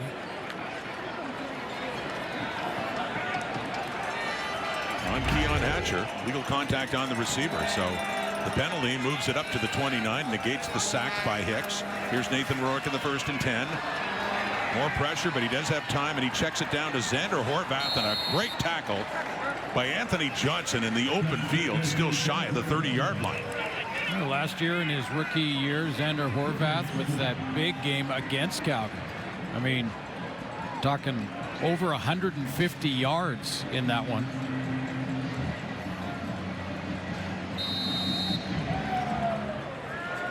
And had big play earlier.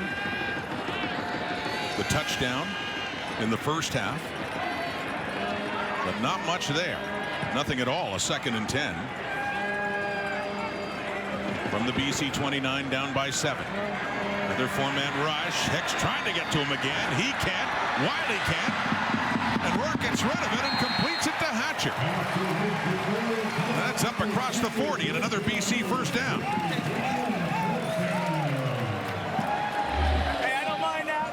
He's going to escape from that great D-line up front from Calgary. They tried to run a stunt and got jammed up.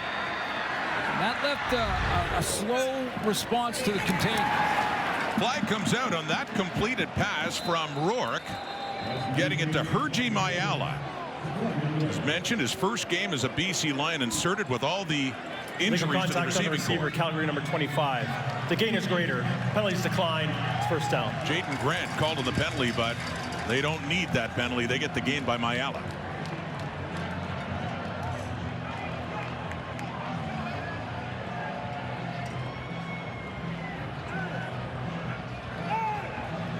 And Nathan Rourke closing in on 300 yards passing for the 23rd time in his career. That catch by Hergy Mayala has 2 for 24. He had 3 for 40 in 7 games with the Argos last year. The former Stampeder. Here's Rourke rolling out to his right. Heat's coming. Rimolade. He gets to him. Stampeder D-line again. A shared sack there is Rimolade in his first game.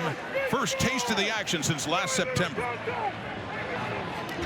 Let's take a close look at a little bit of the work from Rimolade. Remember I mentioned early the first step off that line of scrimmage when the ball is snapped. Reminded me of Cam Wake, former BC Lion, went down to the NFL for a lot of years, was a Pro Bowler down there. He's got that first step that puts tackles in a bind, and that was an example of it on that last play. Now that's a high praise comparison to Cameron Wake, one of the best rush ins the CFL's ever seen, the former BC Lion. After the sack and setting up that screen, and that is in the hand of the rookie receiver for the BC Lions. That's Nick Senecal, who had a big breakout game last week in Hamilton. His first catch today. Nice looking player, 24 years old. You mentioned University of Hawaii for Nick Senecal. And what was interesting to me is taking advantage. I asked Buck Pierce about him this week in our conference call, and said he just kept showing up in camp. He just, like, we'd do a drill and there he was. We'd do 8-on-8, there he was. You know, he just kept getting in the coach's viewpoint. That's how you make the team. Carl Meyer with the punt, but yeah, Senecal just couldn't help but be noticed. and he was drafted in the 5th round, 45th overall. Yeah, that's what's interesting too about this, is that there were 8 wide receivers picked before him. Lions, I think, got a keeper there. Carl Meyer with the illegal punt out of bounds, so that'll be a penalty in Calgary's favor. What a beautiful scenic. The heart of the Okanagan, Kelowna, BC. We'll be back. As was born, coached by Wayne Robinson, held their training camp in Harvey Road Field in Kelowna, BC. And that year, Suits, for the first time, the Lions made the playoffs. They won the Grey Cup 5 years later. I'm fascinated by the drills. I'm locked into those drills. Those were outstanding. Well, now the training camp in Kamloops, that's one of the great things that Amar Doman, the owner of this football team, has done, is brought the team to new fans, potentially new fans. Kelowna, Vancouver Island, Kamloops. Kamloops just a little bit north, training camp there in Kelowna. They are truly the BC Lions. And they trail as Vernon Adams goes to work here. He completes one to Clark Barnes, who had a couple of key catches for Calgary late in the first half when they retook their lead. Yeah, working out there on the corner, and just a timing out by Clark Barnes. Looked like VA wanted to go play action, but either Dedrick Mills went the wrong direction or he did, but it didn't matter because the timing was still there. Barnes in his 4th year out of the University of Guelph. Late 3rd quarter. Still a 1-score game. Lions have picked up a field goal, but still trailing by 7. And here's Dedrick Mills grinding his way along close to midfield, maybe 4 yards. By the way, the Lions are going to stay here throughout the week, and they're going to use that time. There's Amar Doman, the owner of the team, is going to use that time to just sort of get together, get the communication at a higher level. TJ Lee, one of the leaders that was a late scratch for this one, told us this week, he said that's been our issue. We've got to communicate better. We've got to be playing on the same page. Saw Gary Peters there as well, waiting to come back. They've been missing him. Here's Adams, left, deep, catches it for Tevin Jones, excuse me, and it is a Calgary touchdown. Tevin Jones just falls in for the last bit, 56 yards. And the Stampeders adding to their lead again and celebrating in style. Soccer style for Tevin Jones. Penalty kick is good. And even though it's not 30-0, it's a big touchdown. And what a catch. Fighting off double team out there. 2 Lion defenders going for it. And Tevin Jones, big body, he goes up and wins the fight. Tips it to himself. What a catch. Tevin Jones had a quiet game coming into this one, but makes it a whole lot louder for the Stampeders there. And the point after from Mika Tamny, and you can hear there are Stamps fans in this crowd in Kelowna, as you talked about. One quick strike. Vernon Adams to Tevin Jones. Bobbles it. A 3-play, 77-yard drive capped off by this. Vernon Adams to Tevin Jones. Tevin Jones needs great concentration there. He thinks he's going to be hit. Looked like Ben Haladic was the high player, going to come downhill to make the hit and just missed him. And then the soccer celebration, or football, or yeah. You can call that football too. But yeah. Little kick to the left there in the open net. And more importantly, the Stamps with Jones and the point after. That's 7 more on the board. 31-17 leaders. Bolden, as they finally get him tackled around the 40. But yeah, late 3rd quarter, 40 seconds on the clock, 14-point difference. The BC Lions, who dominated Calgary a year ago, have some work to do if they're going to keep up that trend. They have some work to do, and right now the Calgary defensive line has really settled in. We've talked about speculating what kind of difference that might make. Last week getting Hutchins back, this week getting that man, Folarin Orimolade. After the Achilles injury last September, has not played, and he felt ready to come back in the first couple of games, but they wanted to be sure. They held him off until this one. Faking to Butler and throwing to Horvath, who just lost his footing and then gets pushed down by Markel Lee after he fell down and got up. It's interesting how Remolade there redirected, and this is a little bit of his game. Watch him on this. He'll step up. He makes sure he hops down towards the line of scrimmage so he can take that gap away and then redirect to make sure that Nathan Rourke can't get out and around him. And that's the quickness of a Remolade that can play both. He can play that run inside and he can play contain on Rourke. Last play, third quarter. BC with the football at their 45 and a 2nd and 6. Rourke looking deep, and it's too far for Hatcher, and Johnson is there. So when the fourth quarter begins, Rourke will be off the field and the BC Lions are going to have to kick it away to Calgary. That quarter had been looking better. They got it to within a score, but ultimately Stampeders already leading heading into the second half. Won that third quarter as well with that touchdown pass from Vernon Adams Jr. to Tevin Jones. 1 quarter to go, and Calgary leads it by 14. Leading by 14. You know, you look at the passing stats, and BC's ahead in that department, but just some critical stats there working in the Stampeders' favor. Yeah, I thought in that third quarter the Calgary defensive line started to settle in. You know, and it's not a surprise that Remolade would take a little bit of time. That was an Achilles, a serious injury, all the way back to last September. So it's been a while, and he was going to ease into it. Hutchings, that's his game 2 for him, and Hicks, and they settled in that third quarter, put pressure on. Those 3 sacks, huge. Trying to make sure that Nathan Rourke can't make a miraculous comeback. They got a quarter more to go. Some work still to do, but I thought they took control in that third quarter. Both of these teams looking for their first wins of the season, and it's looking a lot better for Calgary right now than for BC as the fourth quarter begins, and the Lions and Carl Meyer in to punt it away in a 3rd and 6, standing inside his 35. Tyreek McAllister backpedals, gets it after a 50-yard punt at the 15 and doesn't go much further. Jacob Bond, who played here in junior football.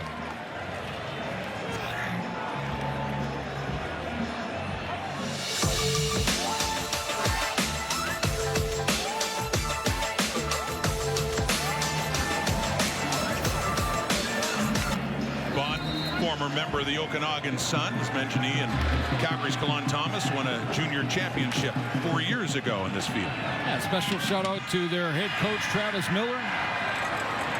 25 consecutive winning seasons for the Okanagan Sun. Of course, those Canadian Bowls between '82 and '06. Deep look and close for Philpott.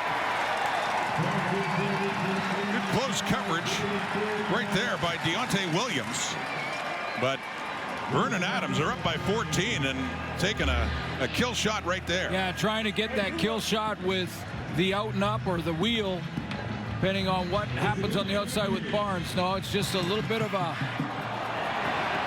out and up.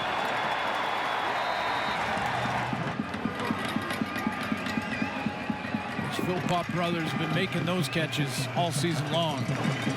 But Deontay Williams, that short side halfback, just did just enough. So from the 22 and a 2nd and 10. Adams under pressure, and down he goes. A sack for the BC Lions. Levi Bell is the one who's come in and does it, and that's his first sack of the season. I believe Darnell Sankey is going to get involved here, and he's one of the guys that flushes Vernon Adams. Good pressure and push up the middle. That flushes him over to Levi Bell.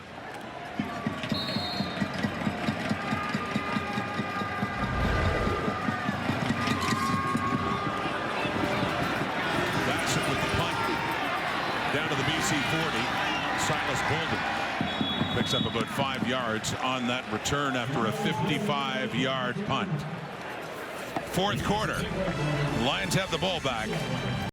So right now, the family's in position where they can get some care for her, some surgery and some treatment, but they've got to go from Arizona to Cleveland to get the treatment, and their insurance company isn't covering it. So they've started a GoFundMe page with Wally Buono and his wife Sandy supporting it and trying to get the CFL family involved. Both of these clubs have been supportive of it, as has teams like Saskatchewan and Montreal, where he played previously. So they're at a point where she's healthy enough where she can make the trip to Cleveland without having to get on a medical airplane. The procedure is scheduled for August. They're trying to raise $400,000 for the surgery itself and the additional post-operative care. So many people have supported. Jennifer, the wife who's quit her job so she can basically be in full-time care, really does want everyone to know just how much they appreciate their support, but they've still got a ways to go as they try to save their daughter. Thank you for that, Farhan. Thinking then of Baron Miles, and a reminder too that it's a GoFundMe set up for Ava, and you can go to the Calgary Stampeders website to get more information on how you can donate.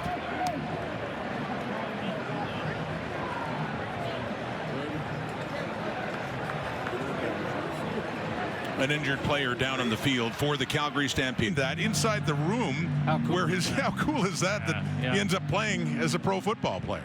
Well, I mean, and a guy who was on that championship team in 22 with the Okanagan Sun, and started out as a linebacker. First of all, a wide receiver, and then he switched to linebacker, and the Lions have made him a fullback. Buck Pierce said, you know, in a pinch, he could go right back to linebackers. Great, versatile player for us. 1st and 10, and on a draw to Butler. The Stampeders, with a flag coming out late, have that all wrapped up. Looks like probably a loss of a yard.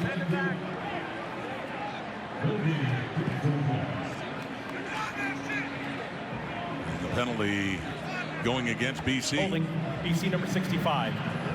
10-yard penalty, remains first down. Yeah, no matter how this ends up, the Lions and Buck Pierce in the post-game interviews will be talking about cleaning things up.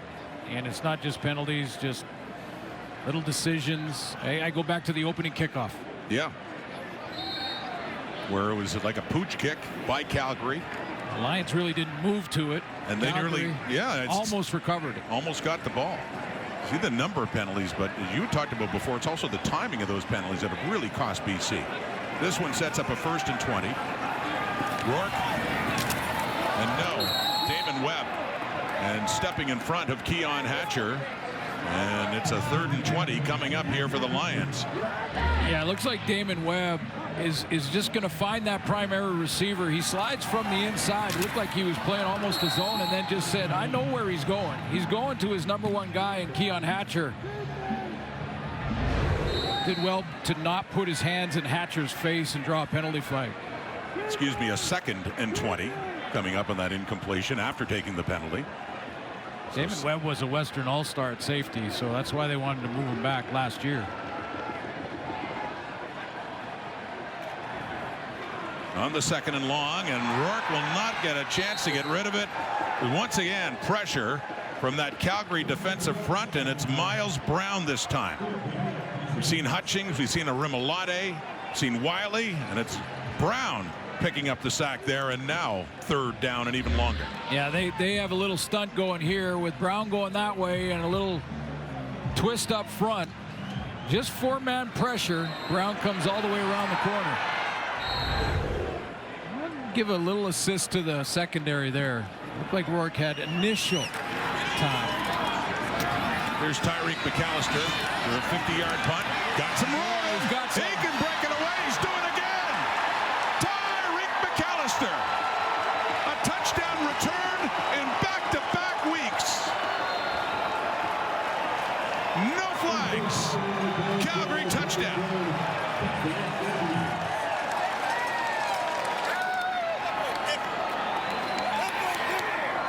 And that is your backbreaker.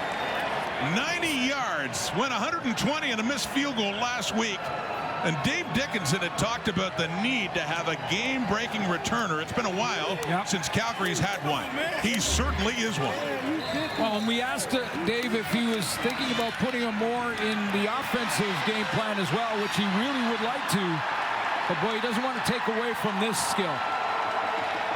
great open field speed, back-to-back returns for a touchdown, a missed field goal, and a punt. And a backbreaker for the Stampeders. McAllister, by the way, his first punt return touchdown of his CFL career. He had one other season before this with the Hamilton Tiger Cats. Talking about this earlier, his touchdown came on a missed field goal, and now he has this punt return touchdown. Yeah, you're not catching him from behind, that's for sure. See the importance of the return game, like for the Toronto Argonauts last night early against the Saskatchewan Roughriders with Janarian Grant, one of the best in CFL history. Of course, Gizmo Williams ranks at the top, but we've seen the explosive side from McAllister. Saw it with Hamilton 3 years ago. He's going back-to-back, baby. He did. And they didn't win the game, but as you were mentioning, that missed field goal return for the touchdown, the Stamps right back, and they ended up losing in overtime to Saskatchewan. Went away to the NFL for a couple of years after that good season he had with the Ticats, his first. This is just season number 2 in the CFL for Tyreek McAllister, in his third CFL return touchdown. This one's made it a 38-17 game. Calgary completely in charge. And on that kickoff, it's Bolden. Tyreek McAllister, back-to-back weeks. Here it is, missed field goal by the Riders, and he takes it 120 yards. And if he gets past that first wave, now he's out running angles with his great speed. And a very similar one on a punt return moments ago. That was 120. Let's add 90. And like Tyreek mentioned when he looked right into the camera, back to back, baby. And the BC Lions, I think they just found another issue. Yeah. The coverage on that, pretty tough against Tyreek McAllister. And so BC has the football up at their 33, but they're in a big hole now. They're down 3 touchdowns, 21 points. And we're in the fourth quarter with 10.5 minutes to go. Nathan Rourke going to be throwing a whole lot more now. And that is Keon Hatcher with the catch.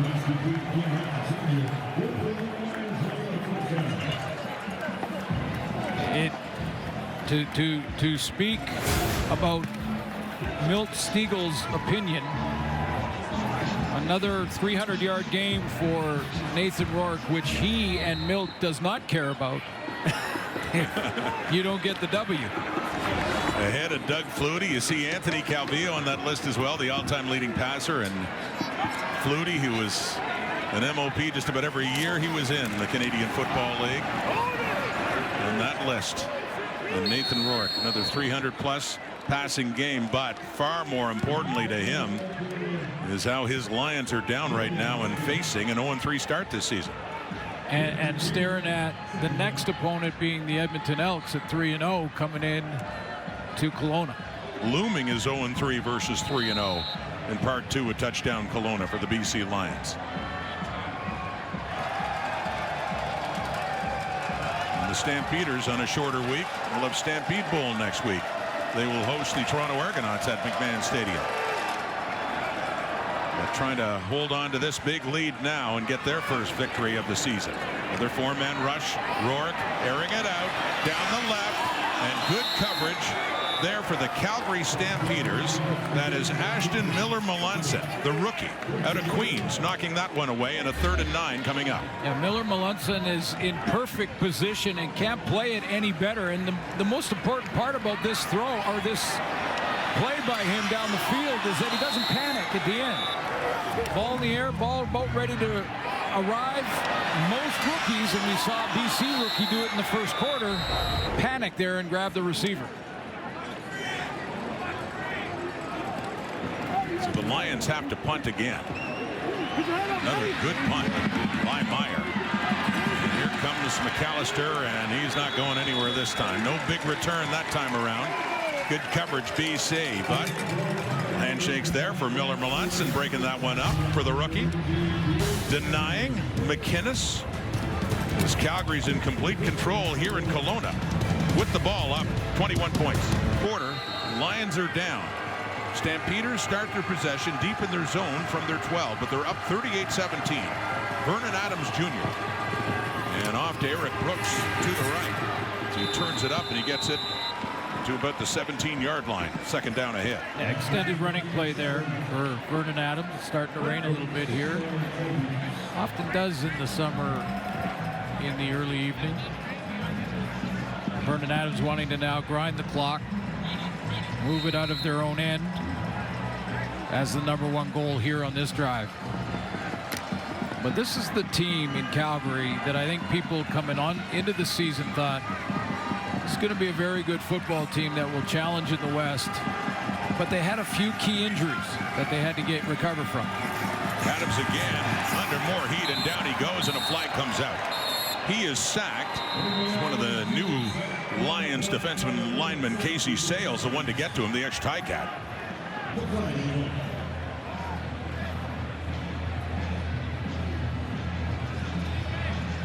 Legal contact on a receiver, BC #9. 10-yard penalty makes it a first down. But another penalty against BC, another costly one.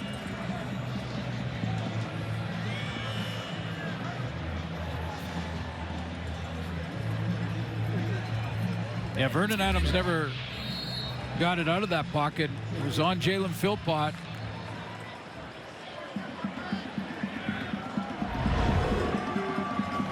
Adams has thrown for 207 yards, but 3 touchdowns and no interceptions. 1st and 10 after the penalty. And a little draw there to Dedrick Mills. Breaks a tackle, steps back, and just keeps going. Great effort. Excellent effort there by Mills to pick up 9 more yards to set up a 2nd and short. Just love watching these type of runs that, you know, aren't the 50-yarder or anything like that, but it's just great effort, tremendous balance. You know, that toughness to take on those hits. Great vision there to pop outside and then just keep his feet moving, keep grinding, and even that last little push. He had 3 defenders on him and got an extra yard. Up to 41 yards rushing. With a 3-score lead. Yeah, they'd love to grind it out with 26 now, wouldn't they? 6:38 on the clock. Back to him. Keep running, first down. Keep running across the 45. They'll be happy to just keep doing that as this clock ticks away. 6 more yards for Dedrick Mills, who is the CFL's rushing leader in 2025. Yeah, on the all-time list. It's a pretty big name that Vernon Adams is closing in on. Warren Moon, dominant quarterback with the old Edmonton Eskimos in their dynasty years, late 70s, early 80s. Wasn't around that long, ended up leaving after the 1983 season. But Vernon Adams looking to pass him in the all-time list. Under 6 minutes to go, we may not see, as you talk about, much passing from that Calgary offense. They can keep working it along the ground. That time it's Philpott. Jalen Philpott with the rare running touch just across the 40 on that second down play. What's great, sorry, Rod. What's great about VA right now, though, I think, is he's playing with another step in his confidence level from watching him over the last couple of years. One of the issues was consistency.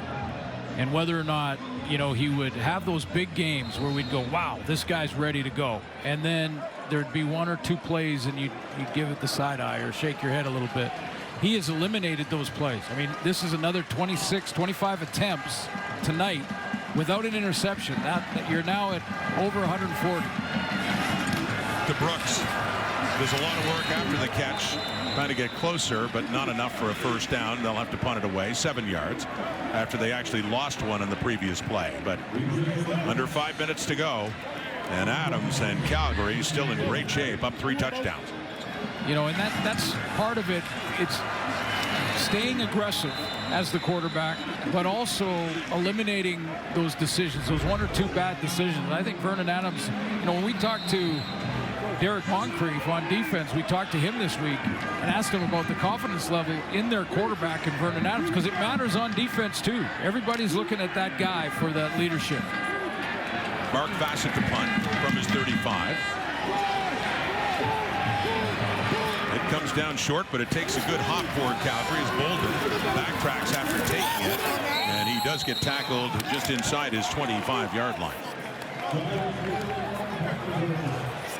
Talking about the World Cup before, the final day of the group stage at the World Cup continues tonight. Algeria taking on Austria, while Jordan faces Leo Messi and the defending champion Argentina. Kickoff 10 Eastern, 7 Pacific on TSN. And then, as mentioned, Canada getting ready for the start of the knockout stage. First time in Canadian soccer history for the men up against South Africa. Back here in Kelowna, and the Lions will have another game against the Edmonton Elks next week here at the Apple Bowl, but they're behind in this one with under 4 minutes to go.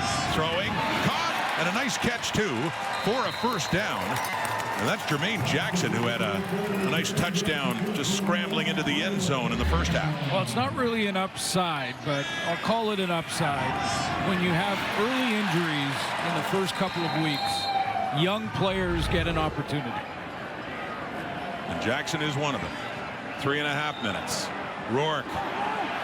Rimolade couldn't get to him. Rourke just takes off and slides at midfield, trying to get something out of it. Very mindful of the clock now because they need to get into the end zone in a real hurry. Jermaine Jackson, one of them. Nick Cynical, another one. I mean, it's experience that they can take advantage of as the season Even goes on. Kieran Poisson, who Kieran Poisson for sure, who's got missed in early. tonight, but yeah. This is the 3-minute warning. After that injury to Seven McGee in Saskatchewan early on, and then now he's hurt. 3-minute warning is given. Buck Pierce's BC Lions trail it by 3 touchdowns. Week 4 in the Canadian Football League will wrap up tomorrow. Yes, our first Sunday nighter of the season. It's the Ottawa Red Blacks taking on the Alouettes live from Percival Molson Stadium in Montreal, 7 Eastern, 4 Pacific, live on TSN.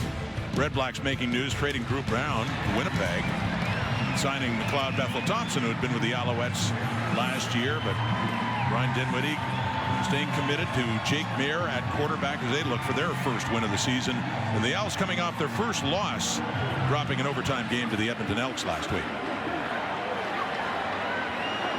BC football, 3 minutes to go. 2nd down and 4.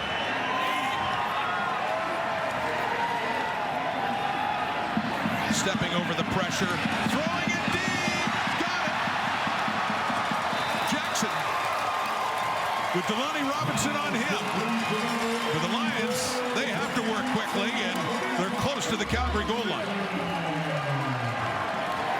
Pocket gives him a lane to step up. He climbs the pocket, Rourke, and just drops a dime over the top to Jermaine Jackson, who, well, they're on the 1-yard line anyway, so you can't get any closer.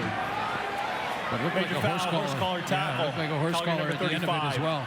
Ball's at the 1-yard line. It's first down. So they call Robinson for that, for the horse collar. For Jackson, 5 catches, 137 yards. He had the touchdown in the first half. Got some numbers, the ones that matter most now to the Lions, just cutting into that Calgary lead. There's the horse collar. Can be jersey or pads from behind. Xander Horvath in. Short yardage at quarterback for BC. Left side jumps, gets into the end zone for a much-needed Lions touchdown. 2:44 in the clock. Trying to reduce this lead to 14 points.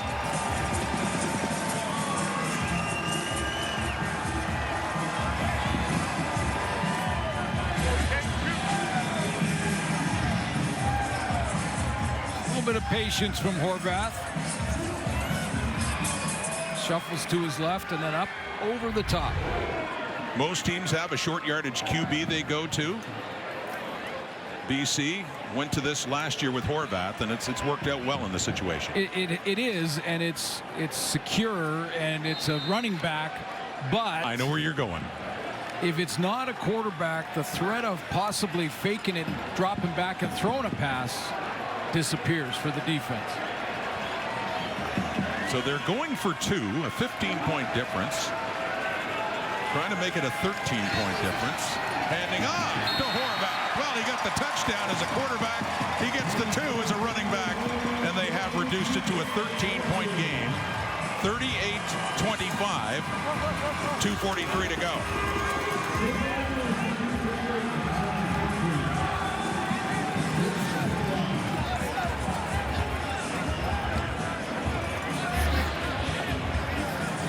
Good run at it from that waggle spot for Jermaine Jackson on the big throw down to the 1-yard line. Shaking and baking down the field. Just a little inside move, back to the outside.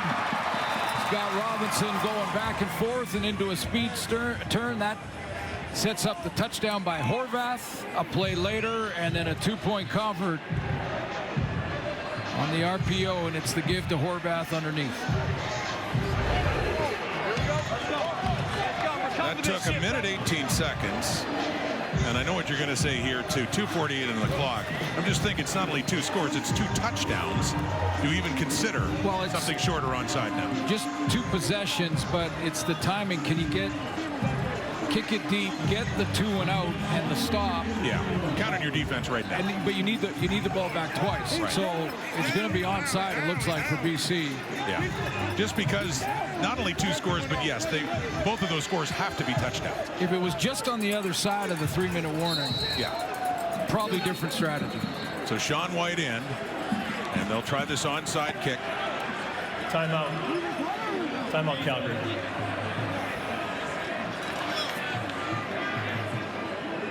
So the Calgary Stampeders call a timeout there because they want to see what the Lions did with their formation, their onside kick team. What did it look like? Were they going heavy one side? Were they leaving 2 or 3 trailers on the other side? Greg Dickinson taking care of special teams. He took a look at it, and now he makes sure he gets the right guys out there. And the front line of blockers, their job is to block, distract anyone trying to recover the ball, and leave it for the next row. Craig Dickinson, of course, a former head coach of the Saskatchewan Roughriders, looking after specials here with the Stamps. Oh, they go the other way.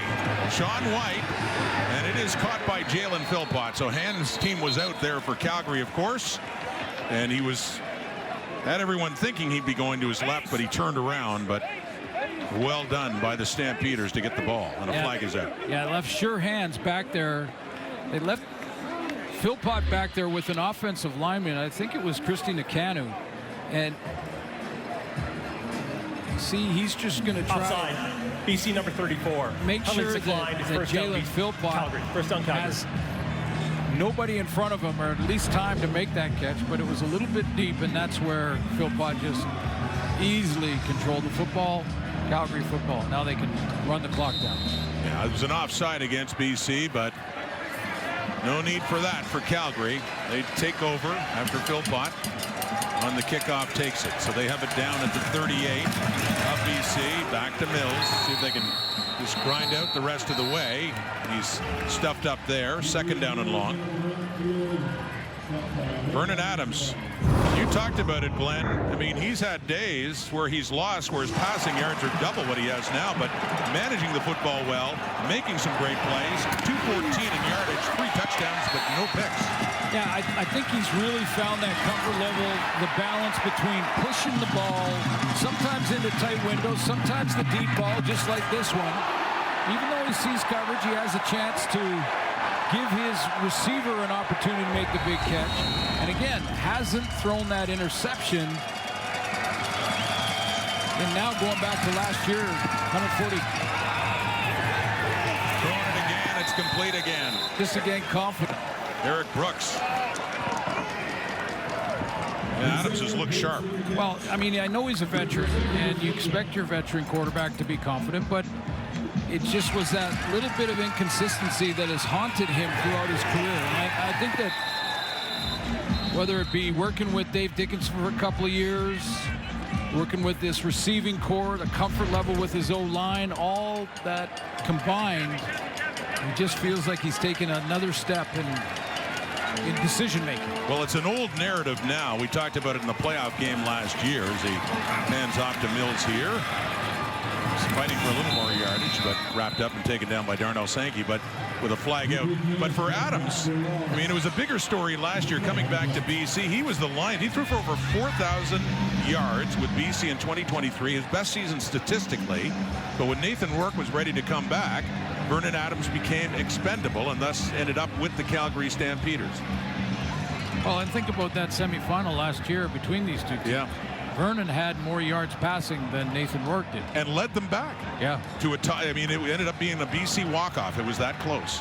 So it's, you know, it's been building in Calgary, and you can see the growth, even if it's small steps, but those are important. Illegal low block, Calgary number 19. It's a 10-yard penalty. It remains first down. And then you have balance in the run game with the last year's leading rusher, Dedrick Mills. Then you add a returner for field position and a defensive line that can get a stop and make it impossible for opposing quarterbacks. You got a chance. You got a team that's going to compete for the division. And just a couple of minutes away from getting their first win of the season after that 0-2 start, where yes, they weren't wins, but they lost as close as you can come in a walk-off and in overtime, bouncing off the hit, and then spinning around and getting it down to the 30 is Dedrick Mills, adding to his totals. That on a 1st and 20. Timeout, BC. Well, I just thank you, Kelowna, first of all, as we wrap this up, get down to these last 2 minutes. By the way, you talked about some people like the Lions staying. Yeah. A lot of people in our crew be working the game next week are going to be staying here in Kelowna. How about you? Well, I'm going to stay and possibly help out in some things here. Yeah. But also, if there's an extra day, there is some serious trout fishing in this area. Yeah. So, you know, I might just cast a line or two. Yeah. But this is a good idea for the BC Lions, especially where they're at right now. For them to stay here until next week when they're going to play Edmonton. They're going to hang out together. They're going to watch video together. They're going to do some barbecues as a team. Good get team to know bonding. each other. Yes, absolutely. Well, you got, you know, it's just such a beautiful part of this country. 2nd and 16 now. Calgary just trying to put it away. Go back to Mills. Racks up some more yardage. Gets it closer to another field goal shot. But yeah, you get the fishing. You get the beautiful orchards, the nice fruit. The golf. The golf. Oh, and yes, I do understand this is wine country. I don't know if you plan to do a few tours while you're here. You did hear about that? Some of the best, honestly, some of the best vineyards in the world are right in this Okanagan Valley. Well, I want a full report next week. Well, you know, you might have to do a little tasting. Oh, yeah, all the way over here. Little research. Come all this way. About a little over 4-hour drive from Vancouver, but I'm surprised you're not staying the entire time yourself. I'm a little bit surprised myself. I will be back. You have some family stuff to do. Yeah, but I still, the time we've had here, it's been great. 3 more. Micatamney.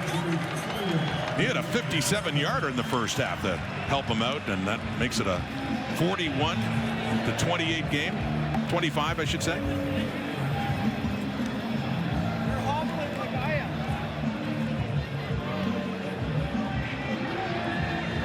So the Lions will drop to 0-3 and have the 3-0 Elks coming to Kelowna, then go on the road to play them again.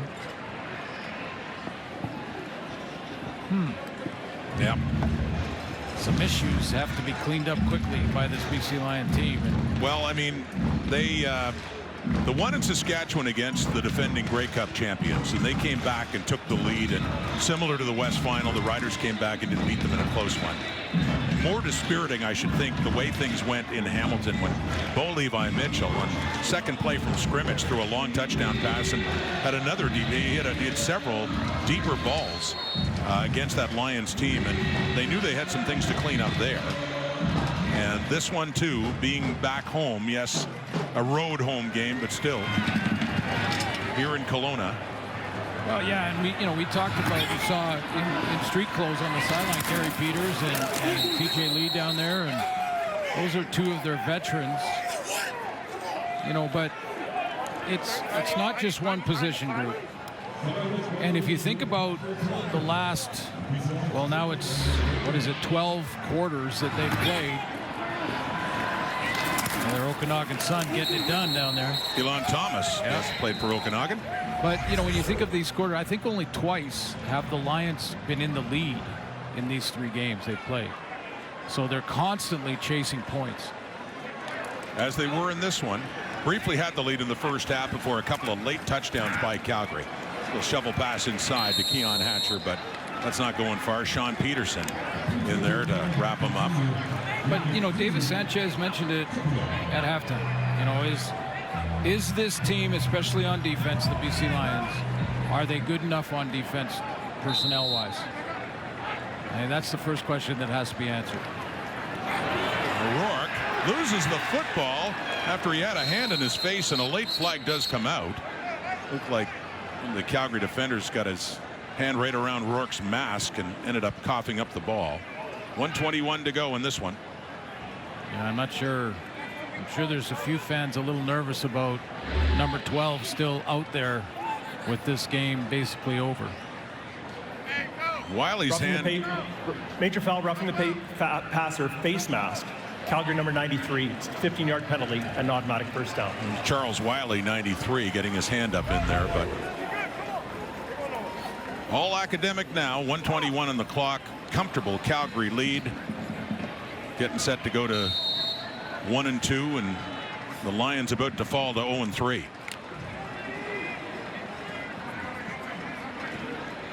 Come back. Here it comes. Deflected. That was Markel Lee, who thought he had himself a pick. Just couldn't quite snag it. Yeah, it looks like this would be coming back either way. Penalty against the Lions. But, you know, when we talked to Dave this week, Dave Dickinson, about legal block, hands to the face, BC number 64. This is a 10-yard penalty, remains first down. About his team, and that they'd lost 2 games by a grand total of 5 points. And you could see the confidence was there. He felt really good about his squad. He said, you know, I asked him about the secondary, how he felt about their play, and he said, can be better. And it's amazing how when your defensive line becomes dominant with just 4 guys, how much better the secondary looks automatically. No question. The screen here to Butler.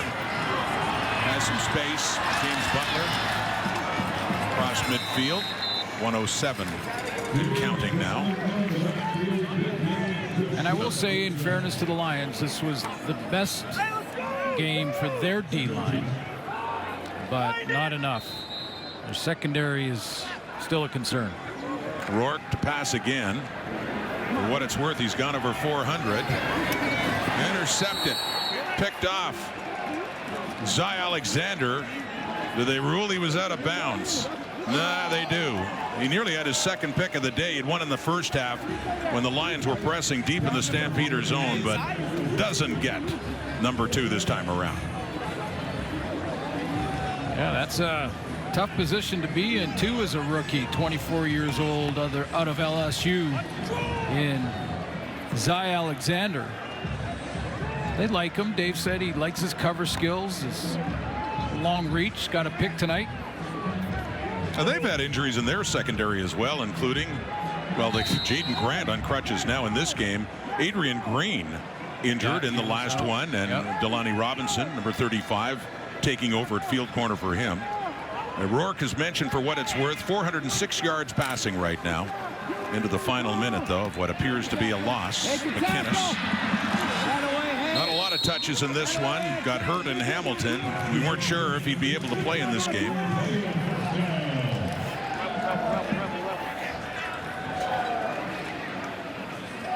Well, yeah, this defensive line is, for Calgary, is the real deal. And they've got the Stampede Bowl coming up. They're back home against the Argos. There's Senecal with that breakout performance in Hamilton last week with a couple of touchdowns. Hasn't had much mention in this day. This is just, let me show you one thing real quick. This game is over, but that is Clarence Hicks. And what I talked about earlier in the half, that sometimes they will spy him like that.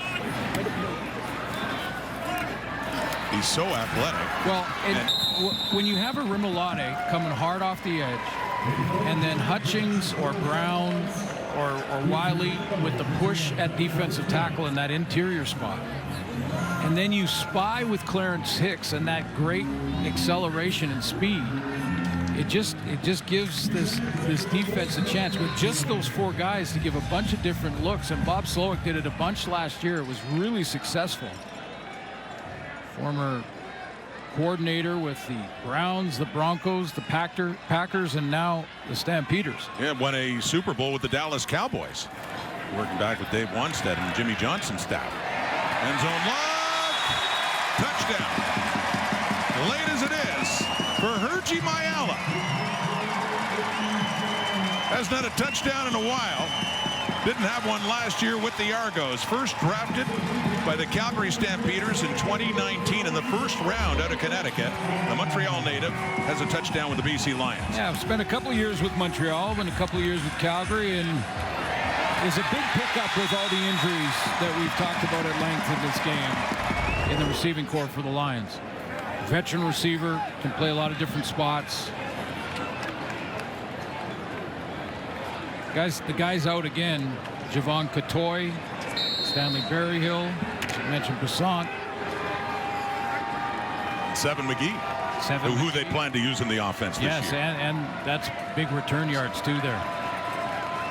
Silas Bolden had stepped in as a returner with that injury to Seven McGee. So they go for 2 again to make it a 1-score game with not much time left. So they do get it. And if you believe in miracles, they get it to an 8-point ball game, but they need the onside kick and then a Hail Mary. That's pretty much it. So you need to Hail Mary twice? Is that what you're saying?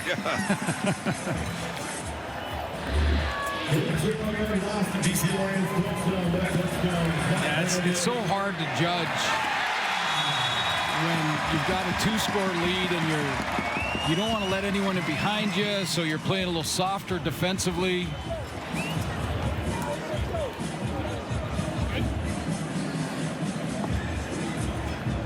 But you're saying there's a chance. And of all this, 3rd most passing yards in a game for Nathan Rourke in his career, but comes at a time when they've got down so far they've had to throw it a lot. He's 30. If you just look at the stats, 32 of 42, 462, 3 touchdowns and 1 intercepted. But I'm sure for 12, competitive as he is, that means absolutely nothing to him right now. So on this onside kick, Dejon Brissett will be the guy that's in charge of making the catch. And that front line right there has got to take out any of the guys coming down to try and knock it out of bounds. So they dribble it along, but it is covered nicely by the Stampeders to put this one away. And that'll be it. Vernon Adams Jr. in Calgary can just about put this thing to bed with the ball with an 8-point lead and 20 seconds only on the clock. Nailed down a couple times and it's game over. Part 1, touchdown Kelowna. Part 2, next week, next Saturday, a week away, when BC will host the 3-0 Edmonton Elks. The Calgary Stampeders didn't have a win until today, but they got one now. And Vernon Adams Jr. gets win number 50 of his career. And he gets it in Kelowna, BC, in the heart of the Okanagan. Some congrats to some handshakes with some old teammates. Speaking of old teammates, Buck Pierce used to be in the QB room with Dave Dickinson back when they were quarterbacks with the BC Lions. But this time, Calgary gets the victory. Unlike last year when the Lions had a sweep, including the playoff game. Beautiful day in Kelowna, BC. Fans coming out, traveling here, and enjoying seeing a beautiful football field host a game that I'm sure the Stampeders especially won't forget. They brought some heat. They got some big plays, too. Sunday Night Football tomorrow in Montreal with the Red Blacks and the Alouettes. Calgary Stampeders get in the win column, winning at 41-33.